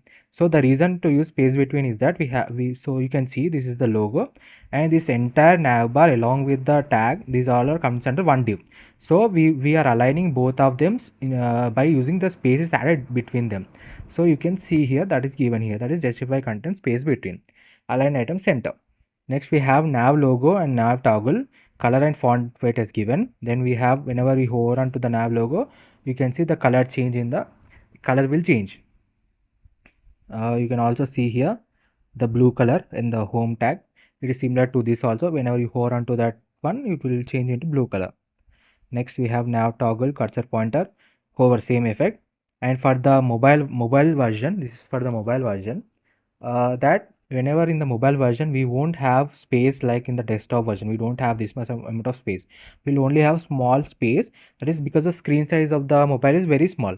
So what we will do means we will use as position is fixed, and we're gonna move that move that entire nav bar towards bottom side. You can see bottom minus 100. So it will move out of the entire phone screen. It go entirely below, and width is 100%, so it will go out of it. So what we're gonna do is that, the reason to do is that whenever we in the mobile version we will going to place a menu icon. So that menu icon whenever we click on that menu icon, the value that is gone minus 100. So bottom value becomes 0. Then automatically the entire nav bar will display above. That is the screen, above the screen it will display. So for that only we are using this.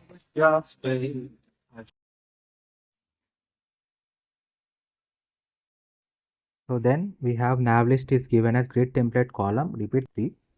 So you can see this is applicable in the you can see that it will be applicable in the mobile version. Then we have nav link is given as display flex. Flex direction is column. Align item center. Font size is given to them. Next we have nav link hover. So whenever we hover onto the nav items, you can see it will get a color of blue. Next we have nav icon. Font size is given to that. Next we have nav close. That is position is absolute. Right is 1.3. Bottom is 0.5 m. Font size and cursor pointer is given to it. Next, whenever we hover onto nav close button, you can see the color will change. This it will be applicable in the mobile version. You cannot see in the desktop version. Next, we have show menu. This is the one I have told you about. So it will go minus 100, right? So it will go out of it. So whenever you click on the menu icon, then we will get bottom equal to 0 will apply to the website. Then it will display the entire nav bar. Next, we have active link. That is whenever we in the active link, you can see it will continuously glow in the blue color. For that we are using color equal to var. Next we have scroll header, that is box shadow. Next we can go to the home section. Let's go to the home section. In the main home section you can see we have a div. We are using data avers fade left, which is avers animation. So what will happen is that this entire section will fade from left side and it will display in the main section. So we have home content, we are applying grid to it, and we have social icons towards the edge. Then we have the fade right, that is profile image. Next we have another div for home data, that is name. Hi, I am Aviram. Then h3 element for another to add class and auto input. Auto input is nothing but we are going to use JavaScript library for that. So continuously it will change the value. You can see here. Let me show you once. You can see this is the one. So what we are going to do is just we are creating a variable that is typed new typed auto input. So auto input is a tag that id we have used over there. So class we have used over there. So what we are going to do is that a web developer, a YouTube, a student, a UX designer will showcase one after the another in the typed format. That is one letter it will display. So the back speed is 100. So it will display and it will move back. Then the new word will come. Then it will display and it will move back. That is continuously it will loop will turn. This is used by script. That is AOS script we are using here.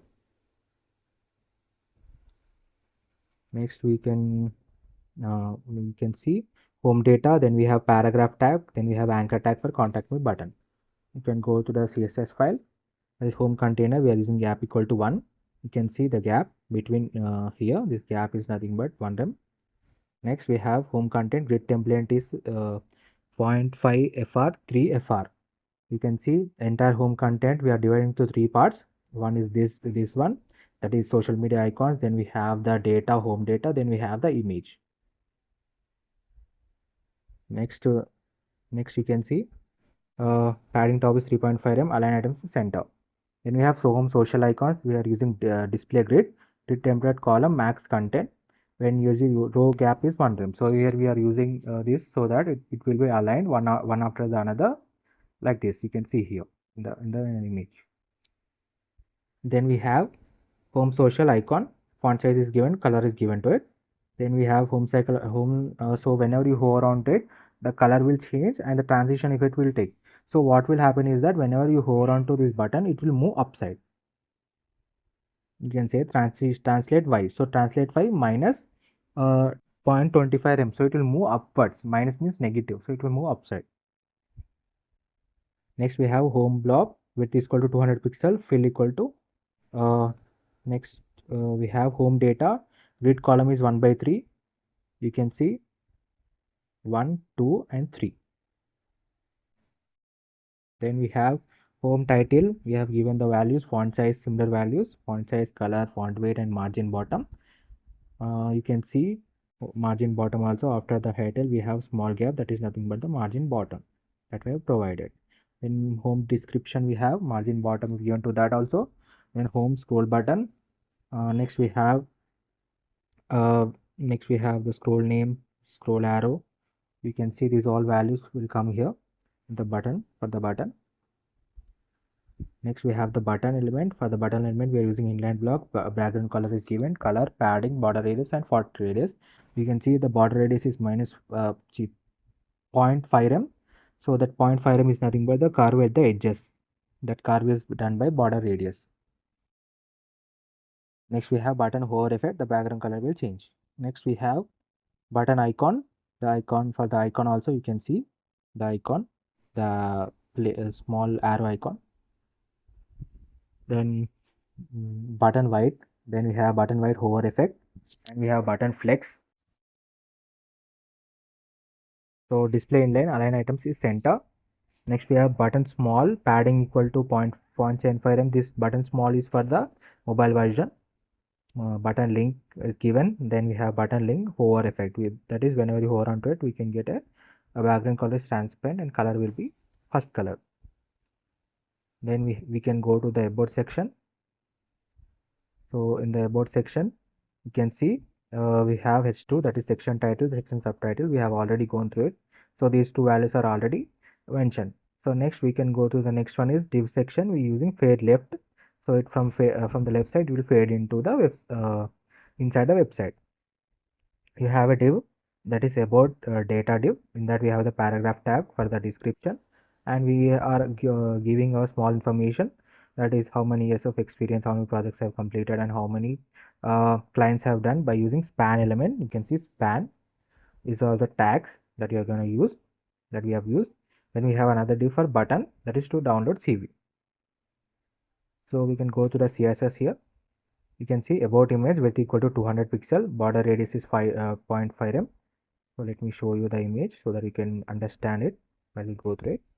You can see this is the image, and you can see border curve, small curves at the edges. That curve is nothing but the border radius. And we have description, text align is center, margin bottom is given to it. Then we have about info, display flex, and justify content is space evenly. You can see this is the one. You can see 5 years of experience. Then we have gap, then 100 plus gap, 75. So these are aligned at equal spaces. That is given here, that the code. Then we have info title, then info name. For that we are giving values, info title and info name. We have block, display block, text align is center.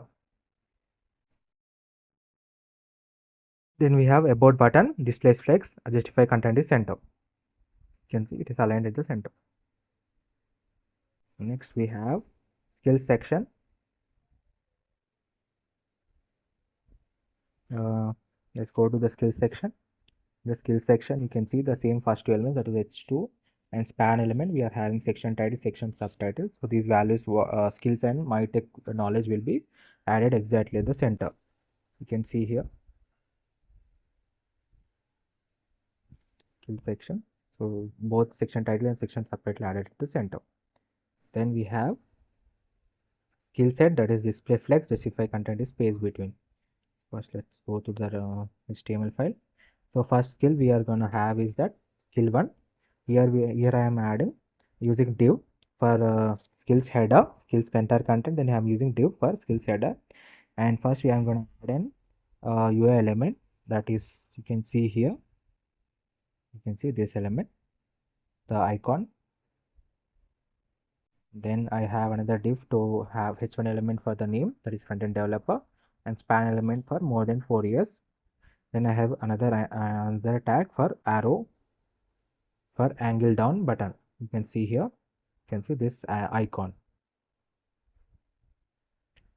Next, the similar one is repeated again. So I will explain you one skill set so that you can be able to understand it perfectly. Then I have skills list, skills data, skills titles. In the first skills title div, we have h3 element for the title HTML and a span element to mention our proficiency, that is 95%. And skills bar to mention the skills percentage, you are using here skills bar. and by using the CSS we are going to do it so that we can fill this value here. You can see the bar element. Then in the similar way we're going to copy the data, skill data. Then I'm going to use CSS and for JavaScript and for React. Then for the similar one we're going to copy this entire code, this skill set one code, and we're going to paste it again. Now we are going to use it as backend developer, and for more then we're going to add the same skill list to it, so that entire code is copied again. So there is no changes, the similar code is dumped again for the next second section, that is for the backend developer. So let's go through the code. Next we have skill set is displays flex, justify content is space between. So let me uh,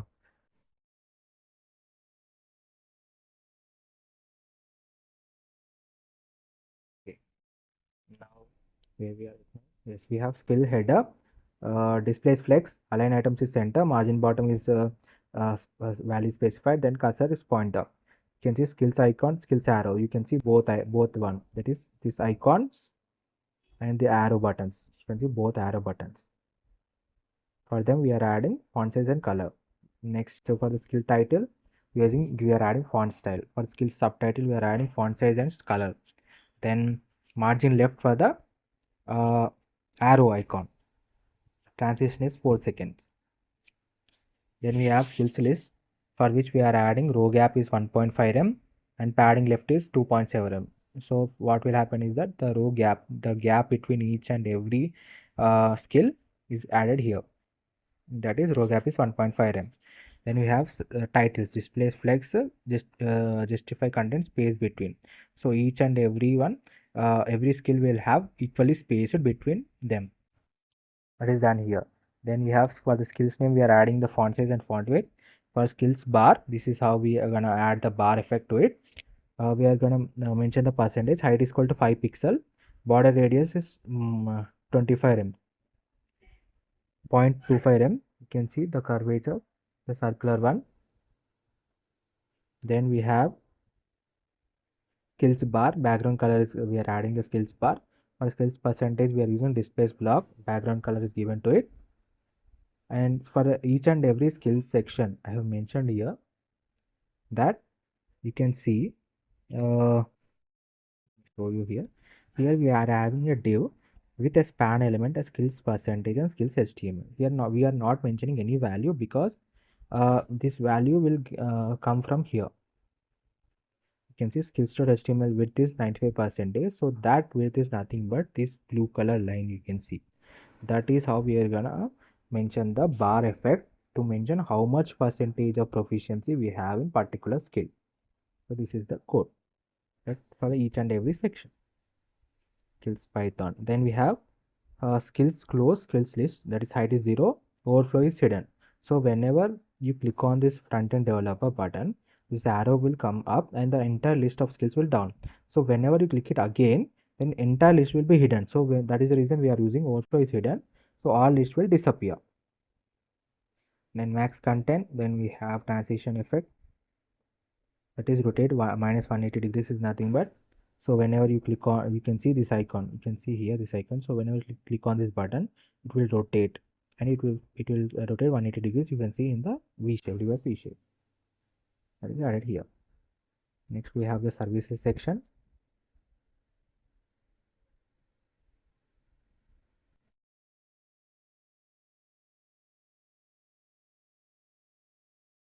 Services section. In the services section, you can see same h2 and span element for section title and section subtitle. So let's me show you services. This is the services.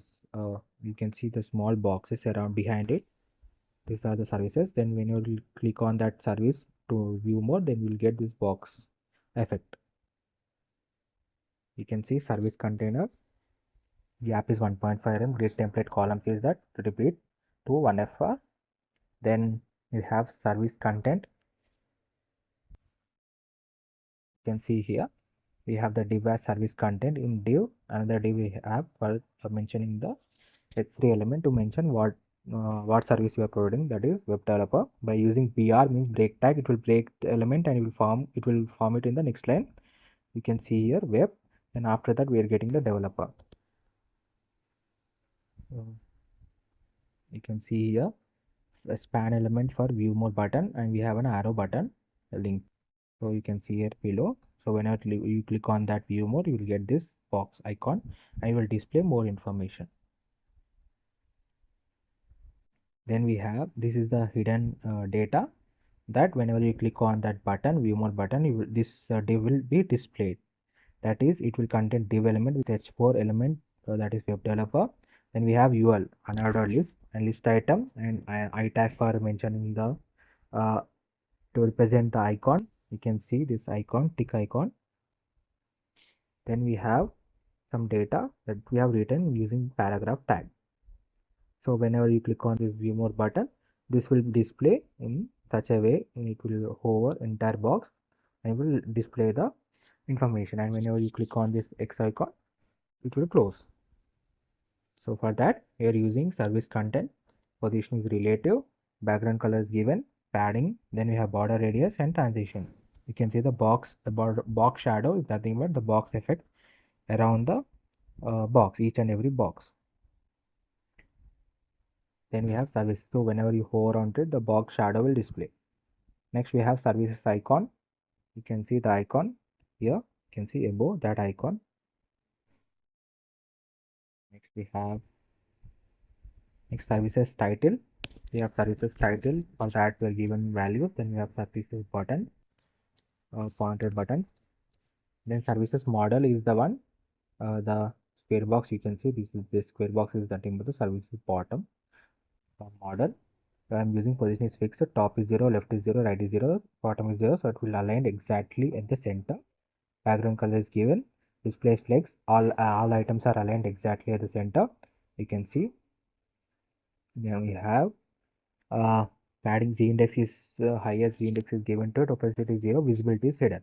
So only whenever you click on that particular button, view more button, it will display, then visibility will be visibility will change.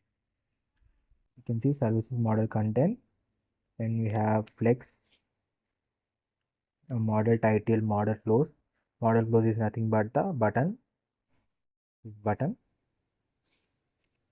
For that we are giving position is absolute, top, right, and font size is given to it. So it will move to the edge of the box. You can see the top right edge. The top is one dim and right is one dim. So towards the top right end, we are placing the close icon. Then we have active model, that is opacity will be 1 and visibility will be visible. That will happen whenever you click on this view more button, so it will be visible, and whenever you close this button it will disappear. So how that happens is that we have to go to the JavaScript,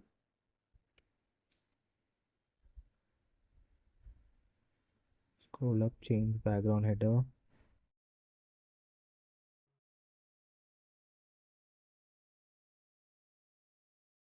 services model. You can see first I am gonna get those values, that is service model, services button, services model flows. So let me show you those values in the index.html. You can see this is the services model class. Then we have the service, then we have services button, you can see services button, the view more button. Then we have another one is services model flows, services model flows. Yeah, you can see a services model flows. So these three values are referred in the JavaScript, and three variables are created, constant variables, that is model views, model buttons, model close. So what we are going to do is that we're going to create a function that model click dot classes dot add active model. So what it will do, whenever you click on this view more button, then it will add this value, that is styles will add to it, that is visibility will be equal to visible, opacity visibility will be visible, then you will be able to see this box. And for each model button I add event listener. So for each and every model we are adding an event listener click. So whenever you click on the button, we're gonna know the I value, and based on the I value, we will display whichever box that has to be displayed. Next, we have for each model element, you're gonna so whenever you click on the button, you can see here. So whenever you click on this cross button, then automatically you can see whenever if you're adding an event listener to it. So whenever we click on it, then we're going to remove classes active.model. Then whenever we are going to remove the classes active.model value to it, then the visibility will become hidden. You can see here, it will change back to hidden, so it will be closed. It will close. That is the JavaScript for it. Next, you can go. This is same section is copied again. So skills 2. Then we have services, third one, similar one. You don't have to be worried about it. Next, we have the portfolio section. You can see the section title and section subtitle, portfolio, and my recent work. Then I have another div. That div is fade. I am using swiper wrapper here, which is JavaScript library for the smooth swipe effect. You can see here. Let me show you this effect. So you can, by clicking on these buttons, you can move from one portfolio product to another, and it will move for a few seconds, that is 2 to 3 seconds onwards. Also it will move continuously, automatically, without any. Here I am having a div, and for that div, first I'm going to have an image. Then we have another div, that is portfolio data. I'm using h3 element, paragraph tag, and anchor tag to have the demo link. So this code is copied again for 3 times. For 3 codes, you can have 4, 6, 10 projects, as many as you wish. So what I'm doing is that, for that, let's go to the CSS file. Model title I have given, active link told also. So now portfolio overflow is initial. Then we are what I'm doing is that, for the image, portfolio image, I'm giving width equal to 265 pixel. Border radius is 0.5 m. You can see here in the image, the edges are curved. Small curve is given to the image. Then I have portfolio title, portfolio description, portfolio button hover. So whenever you hover onto the button, it will translate text. It will, so you can see that. So whenever you hover onto this button, it will expand. That value is given here, that is translate x 0.25. It will be very small. It will expand. The button will expand. Then I have font size, color, left, left is minus 0.5 m. These values are aligned here. You can see this end swiper icons. One is at one end, another one is at another end.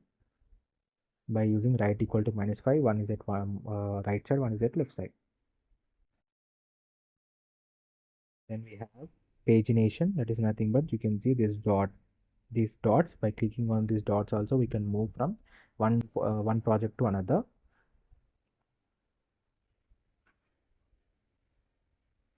Next,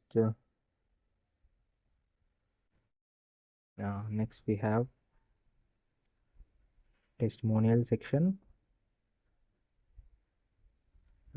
The similar code is copied again, so we don't have to worry about it. Next we have the testimonial section, same section title, section subtitle, and we have a swiper error. So if the swiper doesn't work, let me show you. That error is also shown here.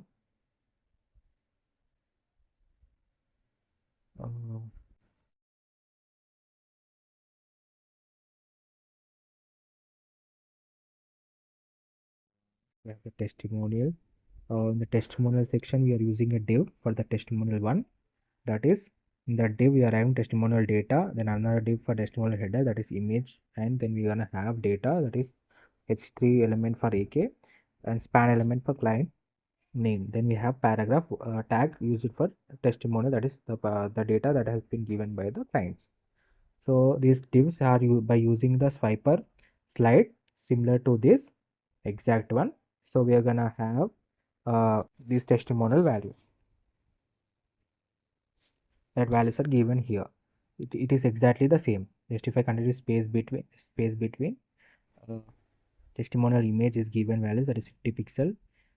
Width is given, height is 50 pixel, border radius is 50%, so that you can get a circular one. exact circle. Then margin right is given to it. Name, clients and description. You can see these are the same values, that is font size and color values. Next we have the contact button. You can go to the contact section. The similar one is copied again. Testimonial 2, testimonial 3, testimonial 4 all have the same code. Then next we have the contact form. Here in the div we are using div, that is for first we are going to mention the HTML span element for mentioning Gmail. Then we are using another div for HTML span element, and we are using I tag, that is for the UI elements. Let me show you the one image.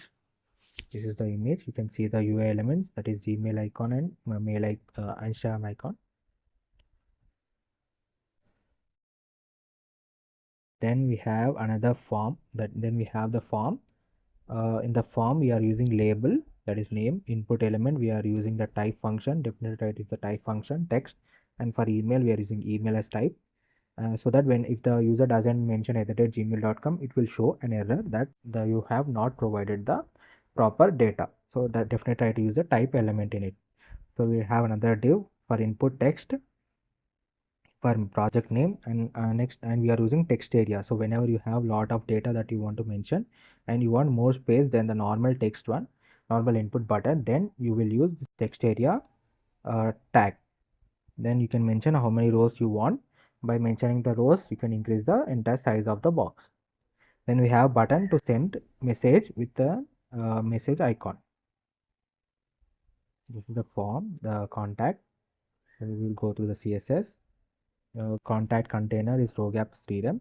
You can see the gap is theorem between these two values.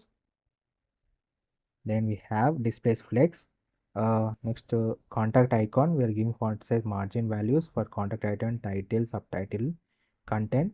You know these border radius values. Next we have contact input, width is 100%, background color is main color, and color is given to it. Outline is none, border is none. You can see here there is no border or no outline for the input elements.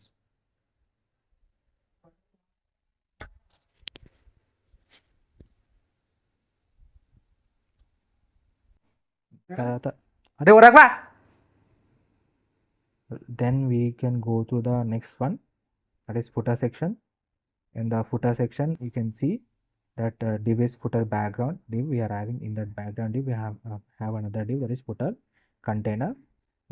In the div we are having the div, that is footer data, that is I'm mentioning.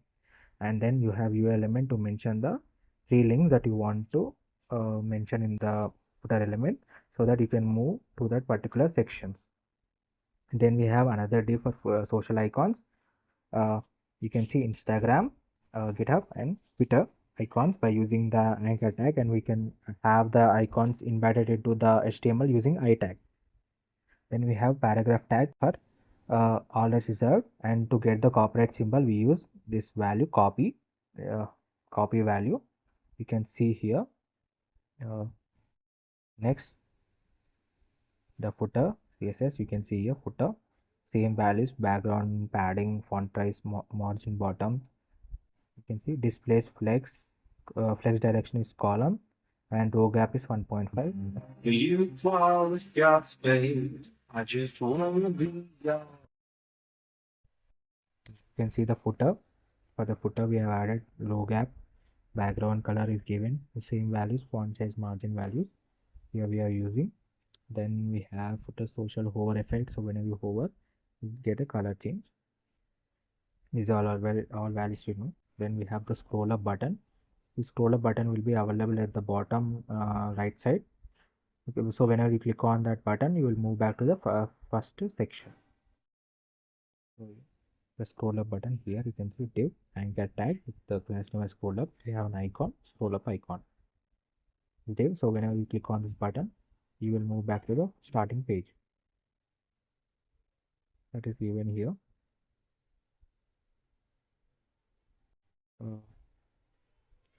Next we have the scroll.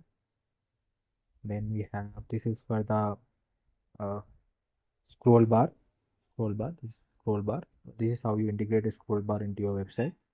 WebKit scroll bar, you mention the width of the scroll bar, background color and border radius. and this is the thumb hover effect. Then we have the media queries. For the media queries, you can that media queries are for the mobile devices. If you want your website to be available in mobile tab or desktop, you can use this mobile query. The small change will be there in the font size will change, padding values will change. So it is not that much of a difficulty. You can easily see it. So this the size values will change. So nothing very difficult values will change. And most of the time flex direction will change. So flex direction in the desktop we can see it is very screen size is big, so we are aligning the flexes in the row format. So in the mobile version we want them into the column version, so you can see flex direction is column. So mostly flex direction you can see, and grid template will automatically change from one fr, that is one, only one will be displayed in the entire value. uh, these all values are similar values that we have already discussed. The only change is that they will change in the size values will change, or the display values will change, or alignment. That's all. So don't have to worry about it so much. So just concentrate on building the desktop version, and it will be very easy for you to get the mobile version also. Then we have the waving hand. This waving hand will be having in the home section.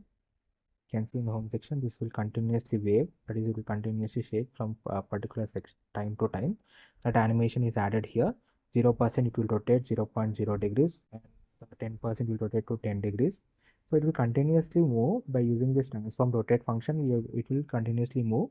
Infinite time loop will be given to it. You can see here infinite time. Animation iteration time is infinite. That's all. Already told you about these values. Then we have the nav menu. I've told you show menu. How show menu, you know this, right? Nav menu, nav toggle, and nav close. So whenever you click on the nav menu icon, so it will check add event listener to it. So whenever you click on the nav menu, it will show menu. Class list will be added to it, and show menu will display the menu bar from the bottom side. I've told you before. Then it will remove it whenever you click on the X button. I've told you about the skills section. Then I've also told you services. So this Viper function is added to the portfolio section. You told you the buttons, all of that. Then the scrolling effect, then change in theme. That is, you can see dark mode and light mode. I've told you this code also. So go through the entire web tutorial because I've explained you in the same section format, so that one section in the linear wise I've explained you. Like in the service section, then I've explained the service CSS, then I will explain the any JavaScript that I've added. Then in the similar format, the entire source code will be available in the description. If you like the content, please do like, share, and subscribe. It takes really lot of efforts to make a line by line code. If you have any suggestions, please let me know in the comment section.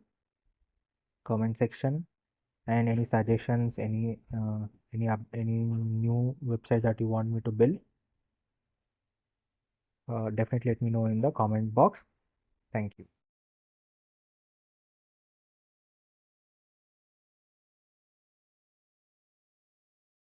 Hello everyone, welcome to my channel. Today we are going to create this responsive portfolio website using HTML, CSS, and JavaScript. The source code is available in the description. If you like the content, please do like, share, and subscribe. And let me know in the comment section for the next project that I should work on, or any suggestions that you want to tell me. So let's go from the first section. In the home section, you can see I have added the social media icons as well as GitHub and Twitter. Then we have the contact button. You can see the hover effect on the contact button. You can also see the hover effect on the nav bar. You can see contact me, and the button for light mode and dark mode. From changing for light and dark mode. Then you can see the smooth animation effect, scrolling effect. Then we have the download CV button.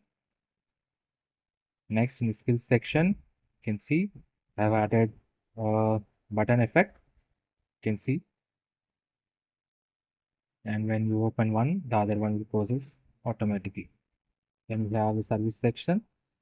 In services, in the services section, you can see web designer, UI designer, branding designer, and you can see this also with close on box model effect as we click on the service that we want to know more about. You can see next we have the portfolio section. You can see the demo button. You can see the swiper function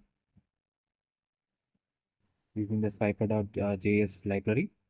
Then we have the testimonial section. You can see the testimonials by some of my clients.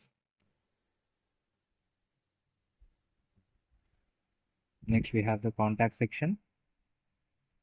You can see the smooth animation, and I have used the type function in the email in the form elements. You can see the hover effect on the button. Then you see similar social media icons, quick links, and top bar button. If you go back to the first page, then we can go to the you can also have this website in the dark mode. You can see social media icon. You can see the hover effect, the entire website in the dark mode.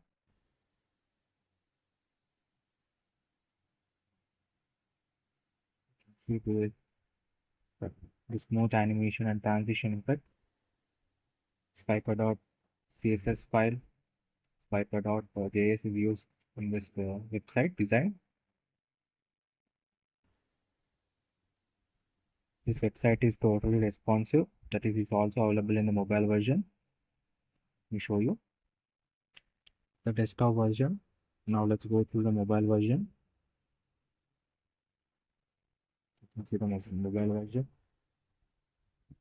The smooth transition effect and the navbar is available in the below. You can see you can move from one section to another section. It gives a very professional app view to your website, and it is also available in dark mode. So the source code is available in the description. If you like the content, please do like, share, and subscribe. Definitely try to build this project. Thank you.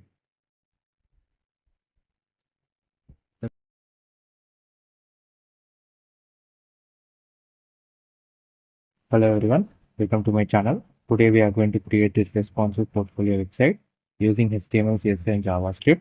The source code is available in the description. If you like the content, please do like, share, and subscribe. So now let's go through each and every slide.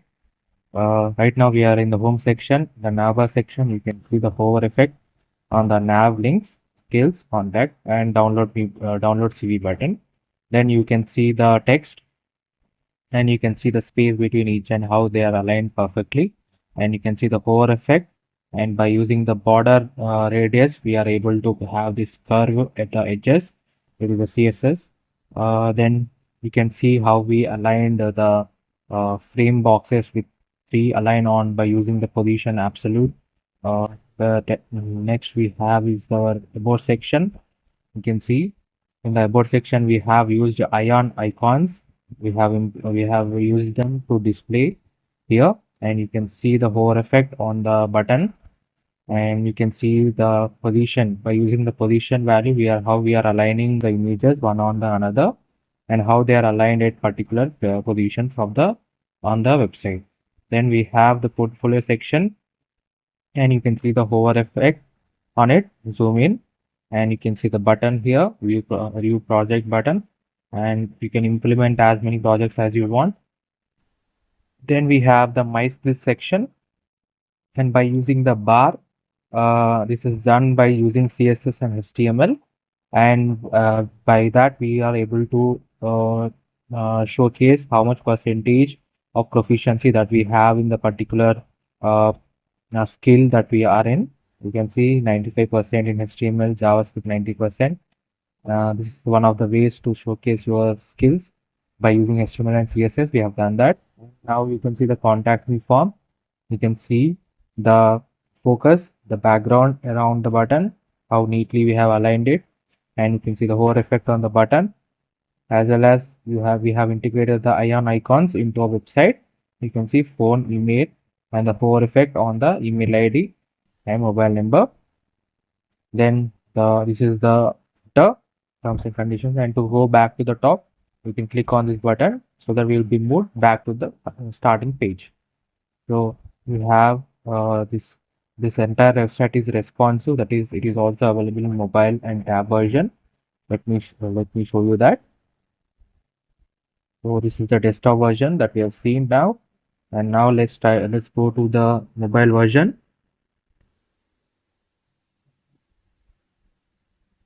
This is the mobile version of the website. You can see how neatly they are aligned in the mobile screen size, based on mobile screen size, and you can see the menu bar here. This is the menu bar, and you can see how we are able to move from one tab to the another tab, that is one section to the another section, by clicking on the menu element. And we have you can see how the smooth animation effect, and everything is aligned perfectly. uh, the source code is available in the description.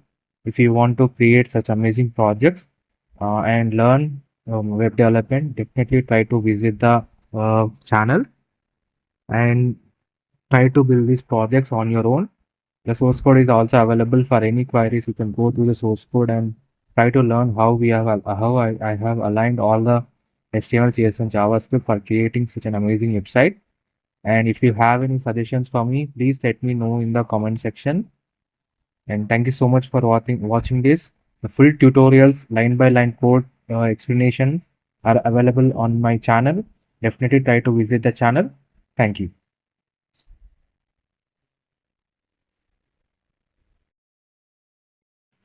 Hello everyone. Now let's try to go.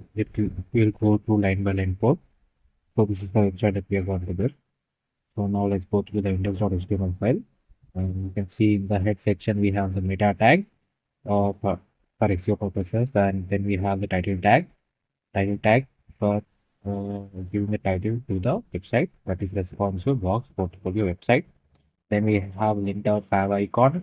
Then we linked our style.css file to the style.css file using the link tag, and we have integrated linked Google API, Google static, and as well as font family, Google font family opens. You can see here. Then we can go to the body section.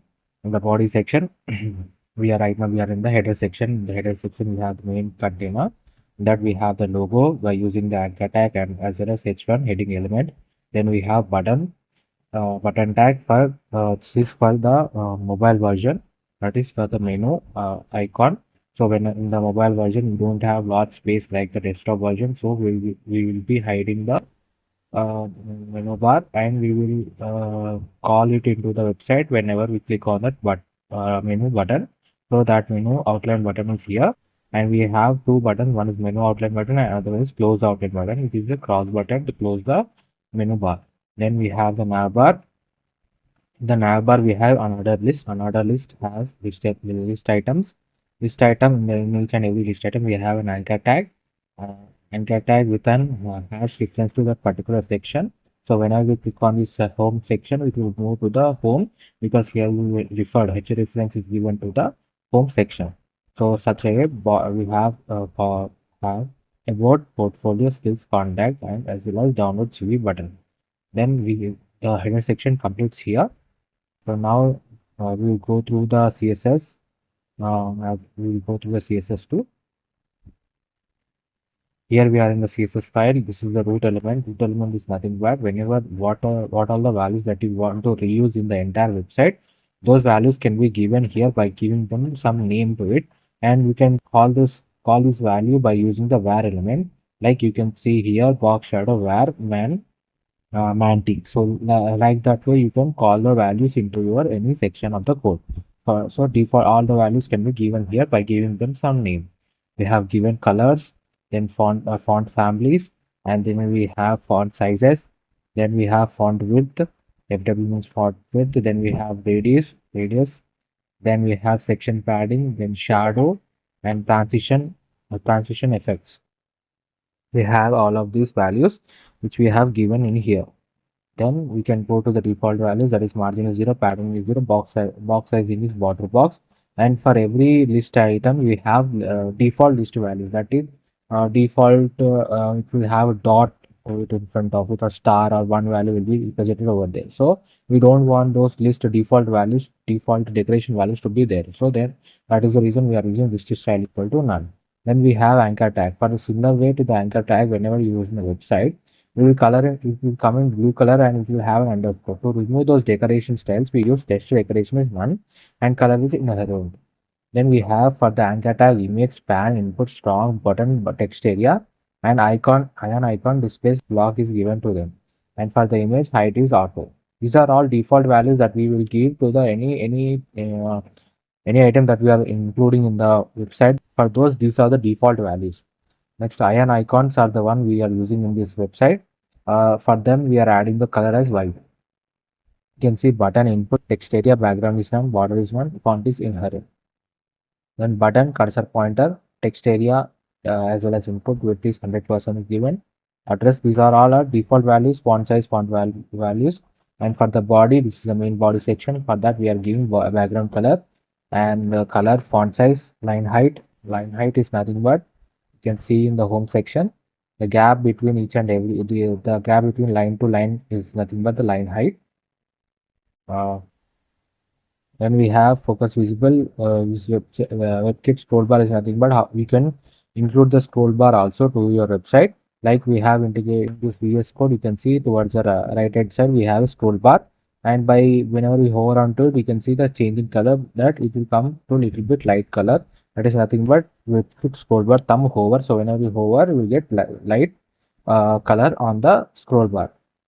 Next we have is container. For that we are giving a padding inline. And for the button we are taking color is white. Then font family is given to it. Font size, font weight, max weight is max content. So whatever the content size, you can see here. Higher means small content. So we have small information. The size of the button is small. Download CVs takes more space. So we have big sized button. That is how we give max width is equal to max content. So whatever the content is, based on that, the value will be given to it. And border radius is 50 pixel, and you can see by giving border radius 50 pixel, we have curved edges to the buttons, both at both ends. Then you can go button primary is blue in color and button primary blue hover. When we hover on it, we get an orange color to it. And image cover values are given. Section subtitle. Section subtitle are the headings. Uh, next we have is H2 H3 elements. For heading elements, we are given color, font family, font weight, and line height is given to them. H2 H3 elements are having different font sizes. Then we can go to the header section. You can see header section, header position is fixed. That is the reason it is fixed at the top of the entire desktop. Padding block is 15 pixel. Then we have width is 100%, background color is given to it, height, box shadow, overflow is hidden, transition zoom index is equal to 4. You can see the header which is fixed on the top of the website. Next we have header nav active. For it, we have height is 335 pixel, transition duration is 0.3 second. Header container displays flex, justify content is a space between align item to center. So this container is nothing but the container is the one which holds the nav bar. You can see the container. In this container only we have the logo, we have the buttons, and we have the entire nav bar and download CV also. So what we are doing is that we are giving display flex, justify content is space between. Because of that, we are having the both details are having the space between them and they are aligned exactly at the center of the header section. Next logo, for the logo we are giving color, font family, and font size. Then nav toggle button, this nav toggle button close button, the display will be none to it, and whenever we're gonna click, this is for the mobile version, right? So in the mobile version we don't have large space. You can see like we will be having this much small space like the portfolio master. You can see this how we are giving information here on the left side. So this will be the font size. So we cannot have the entire navbar to be displayed on the top because it will take a lot of space. So we don't have that space. So what we are doing, we are gonna keep an equal menu icon. Like I'm hovering onto this button here, we will be having a menu icon, and whenever we click on that menu icon, what will happen is that it will trigger a JavaScript code. You can see here So whenever we are taking const header, we are calling the header, referring the header here by creating a const header, and we are creating nav data toggle button over here. That button is nothing but, you can see here, is nav toggle button. So here these are the buttons that we are gonna use. The menu button for opening the menu bar, close outline button is to close the menu bar. So what will happen whenever these both are referred, and event listener is added. So whenever click on the button, it will add now the active list to the header, and this the splash list will be added to it by calling an active link to it. So when what will happen, it will display the menu bar in the, because you can see here right now what we are doing, we are keeping nav toggle button, close button as displays none, so it will be invisible to us. And whenever you click on those button, whenever you click on the button in the menu bar, then add event listener will work, and it will listen the click button, then it will add nav active and active button to it, because of which the display will become blocked.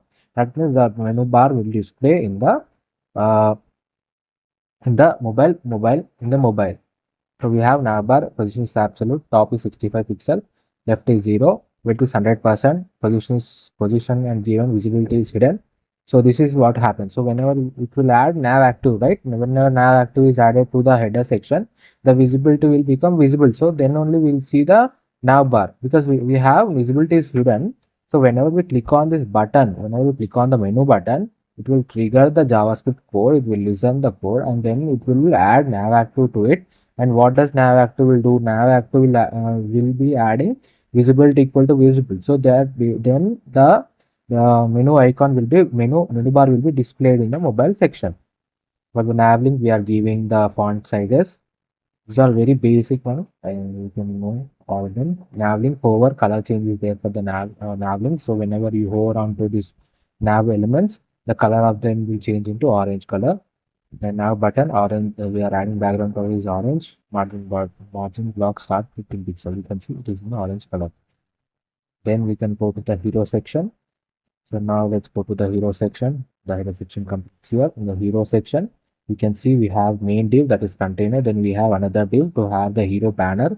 Image is added to here, and we have adding the all the information that we are having there. You can see we are adding this 5 years of experience and 500 plus projects done by using by doing this by adding div elements. Here you can see I'm using two paragraph elements inside a div,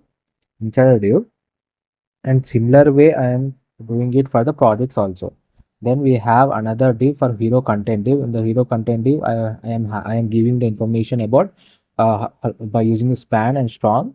These two tags, I'm using these two tags to give information about what I do, and paragraph element to give information. Then we have another div element for our buttons. One is for hire me and one is for about me button by using the anchor elements. You can see, let's go to the script. Let's go to the style of CSS file. So here you can see that we are using hero section. For the hero section, we are adding the background image, background repeat, no repeat, background size is given, color and minimum height is given. Display date, place items is center. You can see both elements are added exactly at the center of the website. Then we have hero banner. For the hero banner, we are giving width, height is given, background color is given, border radius, margin line, margin block and is given to them. And for the image, we are giving border radius inherent, and hero content text element is center, color is white. Now you can see the entire text is in white color, and they are aligned exactly the center for this particular section. Then hero title, strong elements, we are adding the information, and button group is nothing but display flex. Desktop is wrap, justify content is center, align item is center, and gap is 10 pixel. You can see both of them have gap of 10 pixel, and they are aligned exactly at the center. That is exactly at the center of this particular domain. And then go to the about section. So this is the about section.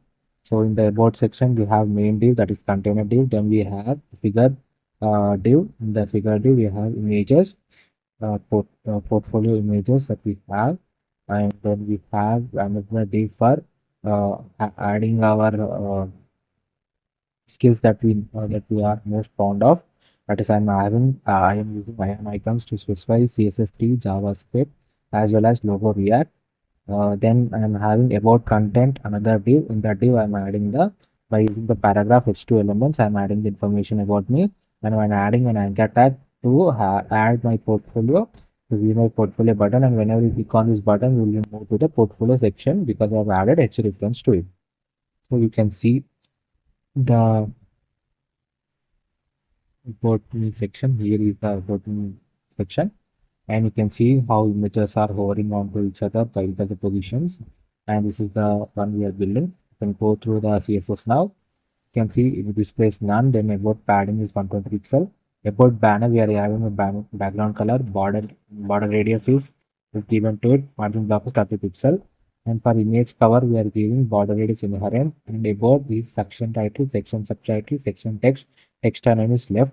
You can see all these values. We are using section title, section subtitle, section text. All these values should be aligned exactly towards the left hand side. So you can see everything is aligned towards this side.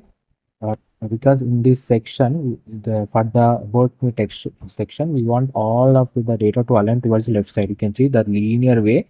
There is no gap. There is no discontinuity. That is added by doing this text line is on like this. When we have section title, section n, we are giving margin block n, which is 30 pixel. You can see the gap between them. Then we have the portfolio section. The portfolio section, and we can go to the portfolio section. We have main div, that is container. Then we have paragraph element for portfolio heading. Then host element for my amazing designs. Then paragraph element to add some more information. Then we have unordered list. In the unordered list, we have list item, and each list item has an anchor tag, anchor element with the uh, image for the portfolio. Then paragraph tag for the name, and history for the name of the website, and span element to view project, as well as we are adding an arrow forward icon by using the iron icon. The same code is copied again for 4 times for 4 projects. You can have different URLs you can add here to change the product and change information of that particular product for a particular project. The portfolio section here. So this is the portfolio section. This is the only one section we have here. There's one list item. You can see section title, section for title, margin block in this 1880 pixel. You can see here both are aligned towards the left hand side. Then we have portfolio list is displays grid, gap is 60 pixel. Each and every grid will having 60 pixel of gap in each and every section. Then we have portfolio card. For that, we are adding the background color with functions, font values, border radius. You can see the border radius here also. The curved edges is nothing but because of the border adding border radius, we are getting curved edges to the portfolio image. Then for the margin left line start is auto for the last child. Then we have portfolio card subtitle. For that, we are adding card title, we are adding the maximum max width. Then we have button link. The button link is nothing but you can see here in the view project, we have an arrow. This is the button link. Here we are adding the style to it, and display flex. Align items is centers because we want both the name as well as the icon to be placed exactly in the same direction, the same line. So we are added display flex, align items is center. Text transform is uppercase, and we also given color and font size to the icon. You can see we are given orange color. You can see orange color to the icon. Next we have the skill section. You can go to the skill section. This is the skill section. We have the main div as container. Then we have paragraph element for my skills heading. Then we have h2 for adding the heading. Then we add paragraph element to add some more information. Then we have an order list, and for this unordered list we are adding list item, and each and every list item has a div, that is wrapper, and each div has there are 2 divs inside them. HT element to write the name, and data element to add the percentage, that is 95%. This value is used to showcase the percentage of proficiency that you have. Let me show you in the image. You can see here the 95% is this is how you create this percentage in the CSS by using the HTML and CSS. In the HTML, we will mention the amount of percentage that we are good at. You can see 95%. The value is given as 95%, and you can see for the wrapper we are giving width equal to 95. This is how you mention the width of the particular bar, and by mentioning that particular bar width, that is nothing but the proficiency in that particular one. You have 95%, so I'm giving 95%. A similar code is copied again for 4 times, for the 6 times for 6 skills that are given, and for each one we are changing the width value as well as the value, as well as for the width value the style for the wrapper element. You can go to the style.css file. In the skill section, the title and section text is given, they are aligned exactly at the center, and below it we are giving the margin to them. Then we have section list, which is displays grid, and gap is 25 pixel. You can see they're aligned in a grid format with a gap of 25 pixel each. Then we have wrapper. For the wrapper, we are adding displays flex, justify content is space between, align items is center. You can see the wrapper is this one, the HTML, and the 95%. This line is nothing but the wrapper. Then we have, because we are adding space between, you can see HTML is at 1 end, 95% is at 1 end. When section title and section data, we are giving color, font is font value, and for the skills progress box, we are giving background color, height is 8 pixel, and border radius is given to it. Because of the border radius only, we have this curved cylindrical bar to us. Skill progress, we are giving background color, and border radius is incorrect. Height is 100%. Next, we can go to the contact section. In the contact section, you can see the contact section. We have main container div, and then we have another div, that is contact card div. In that paragraph element, HTML element is used for the heading. Then we have div as wrapper. Inside div we have form for inputting input elements, for text, email. Then we have text area for adding message. Then we have button element for the send message button. Then we always try to have the type function type first. If the user doesn't provide the required information that you want, then it will show as a type as an error in the website itself, so that the user can mention. Because if you keep type equal to email, if the user doesn't provide at the date gmail.com or email.com, it will show as an error, so the user can correct it and it will enter the proper data. So definitely try to use the type in the form. Then we have another list for contact list event information, like our address in one div, and then we have another div in the list item. Similar way that we are copying the first list item, and in that also we are using div for icon as the mail icon. Then we have in the another div we are giving the information by using S3 as email, and then we are using the anchor tag to mention the email ID. Similar way we are doing it for the phone also. Then we can go to the contact CSS. For that, background color is given, padding, border radius is given to it. You can see this card here, because the contact card has a background to it. You can see the contact card. Then that card is in card format, and for that we're giving padding as well as border radius is given to it. And because of the border radius, we have the curved edges to the contact card.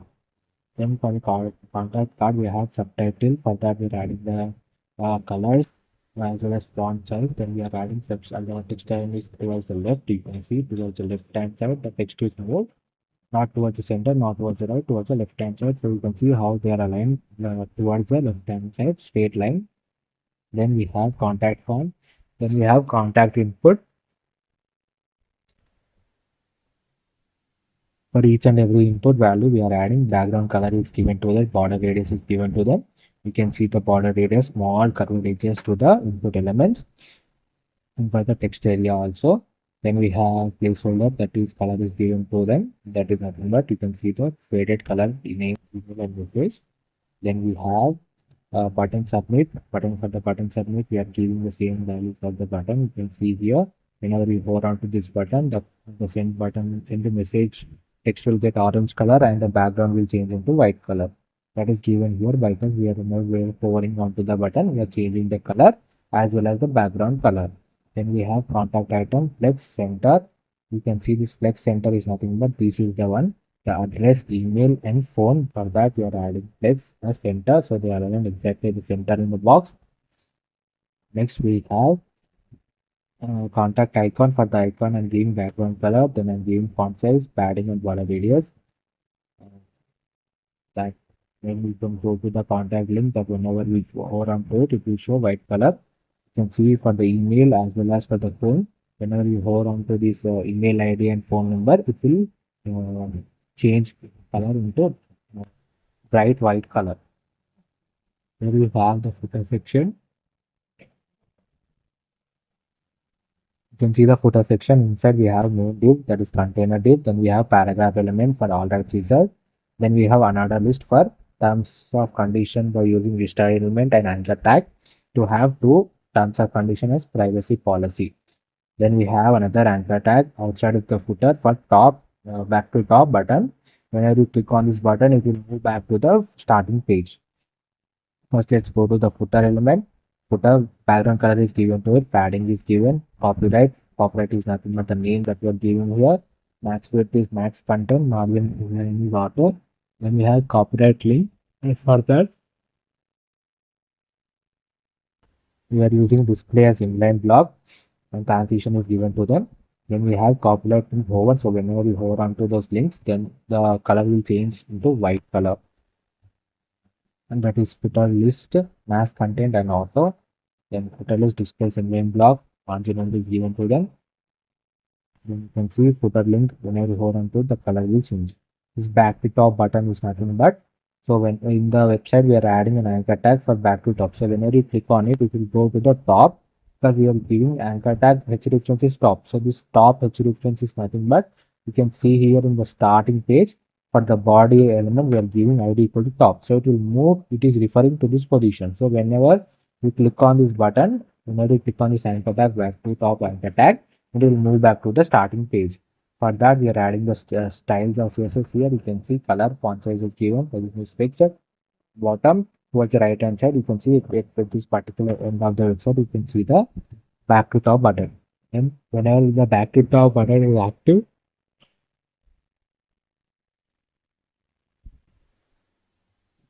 after you can see right equal to -5 pixel, opacity is 1, visibility is visible, then it will be visible to whenever we are in the home section, that is in the first section of the website, it will be invisible to us. It will not be shown in the website. And whenever we move to the next section, like in the about section, then we will be able to see that because we will add an active button to it back to top. Then we have after effect.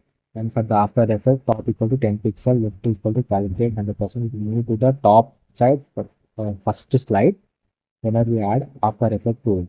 So you can see the script here, that is the JavaScript function that gives you that. Here is the one. So back to top, we are referring to the data back to top. Here you can see the query element back to top. So we are referring here in the JavaScript, and we are creating a constant as back to top.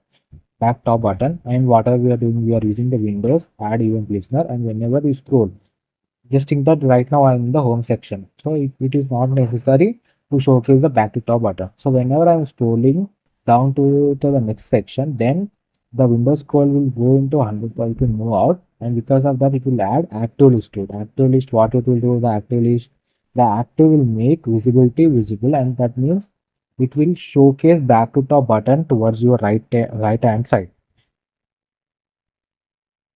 and uh, it will show you to the right hand side.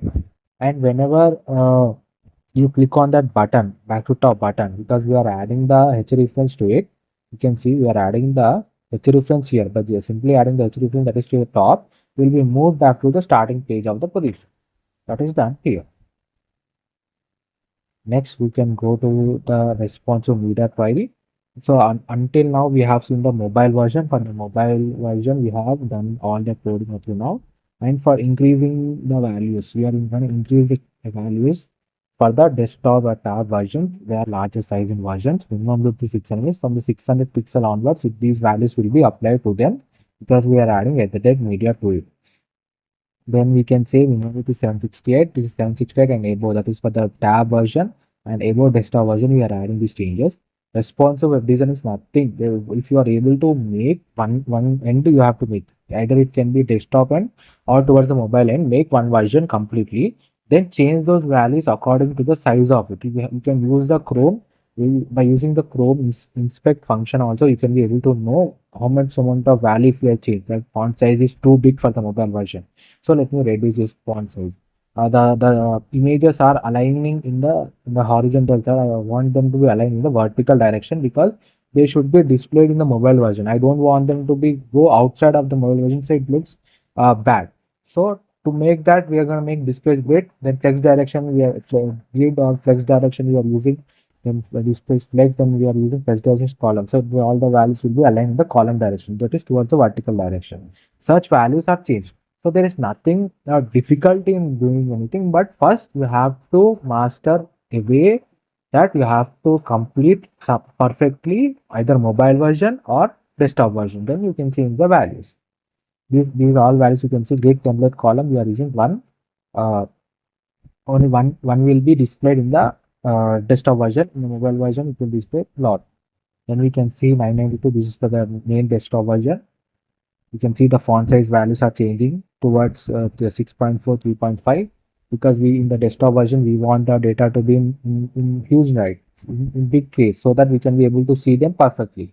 So for that purpose only we are changing the font size values to higher values. Then you can see the container nav toggle button because we don't want nav toggle button to be visible in the desktop version. We only want it to be visible in the mobile version so that whenever we click on it, the menu bar can be visible. So we are using displays none. You can see these are values are very simple values. The changes will take place only in the display. You can see display flex, align items to center. We are aligning all those values in center. Uh, in the mobile version, we cannot have the entire navbar in the mobile top bar. So that is the reason we are hiding it towards the left hand side or towards the right hand side using hidden using after we are doing it. That is one of the CSS important things before and after display functions like flex, grid. Then you also need to learn position values. That is position absolute, position is relative. These are the main topics in CSS. They give a lot of knowledge to you. It will give your website very responsive and very important topics are these only. So these all values will change. You can see left, bottom, small changes are there. That is only value changes will be there. We are not adding any new content here. Only value changes will be there to them. And display value still change from column to in the column direction to horizontal direction because in the row direction because right now we are in the desktop version, right? So we have a lot of space, so we want them to align in the row direction itself. You can see display grid with template column is given and align items is center. You can see these all values, they are just small change in values. That's all. We are not adding any new values to it. We are just changing the values based on the size of the screen. So that's all. This is the entire website that we're gonna build. This is the home section. This is the about section. Then we have the portfolio section and skill section. Then we have the contact section. Then go back to the home. So if you like the content, please do like, share, and subscribe. It takes really lot of time and efforts for explaining you for creating this website and for also explaining this website line by line code. Definitely try to let me know if you have any suggestions in the comment section. The source code is available in the description. If you like the content, please do like, share, and subscribe. Thank you. Hello everyone, welcome to my channel. Today we are going to create this responsive portfolio website using HTML, CSS, and JavaScript. The source code is available in the description. If you like the content, please do like, share, and subscribe. So now let's go through each and every slide. Right now we are in the home section, the navbar section. You can see the hover effect on the nav links, skills, contact, and download CV button. Then you can see the text, and you can see the space between each and how they are aligned perfectly. And you can see the hover effect. And by using the border radius, we are able to have this curve at the edges. It is a CSS. Then you can see how we aligned the frame boxes with 3 align on by using the position absolute. Next we have is our about section. You can see in the about section we have used ion icons. We have used them to display here, and you can see the hover effect on the button, and you can see the position. By using the position value, we are aligning the images one on the another, and how they are aligned at particular positions of the on the website. Then we have the portfolio section, and you can see the hover effect on it. Zoom in, and you can see the button here, view project button, and you can implement as many projects as you want. Then we have the my skills section, and by using the bar, this is done by using CSS and HTML, and by that we are able to showcase how much percentage of proficiency that we have in the particular uh, skill that we are in. You can see 95% in HTML, JavaScript 90%. This is one of the ways to showcase your skills by using HTML and CSS. We have done that.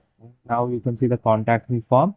You can see the focus, the background around the button, how neatly we have aligned it, and you can see the hover effect on the button, as well as we have integrated the ion icons into our website. You can see phone, email, and the hover effect on the email ID and mobile number. Then this is the terms and conditions, and to go back to the top, you can click on this button so that we will be moved back to the starting page. So we have this entire website is responsive, that is, it is also available in mobile and tab version. Let me show you that. So this is the desktop version that we have seen now, and now let's go to the mobile version.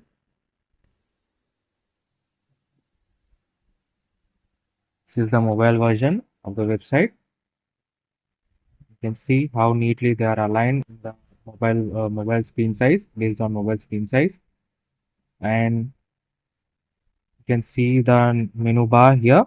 This is the menu bar, and you can see how we are able to move from one tab to the another tab, that is one section to the another section, by clicking on the menu element.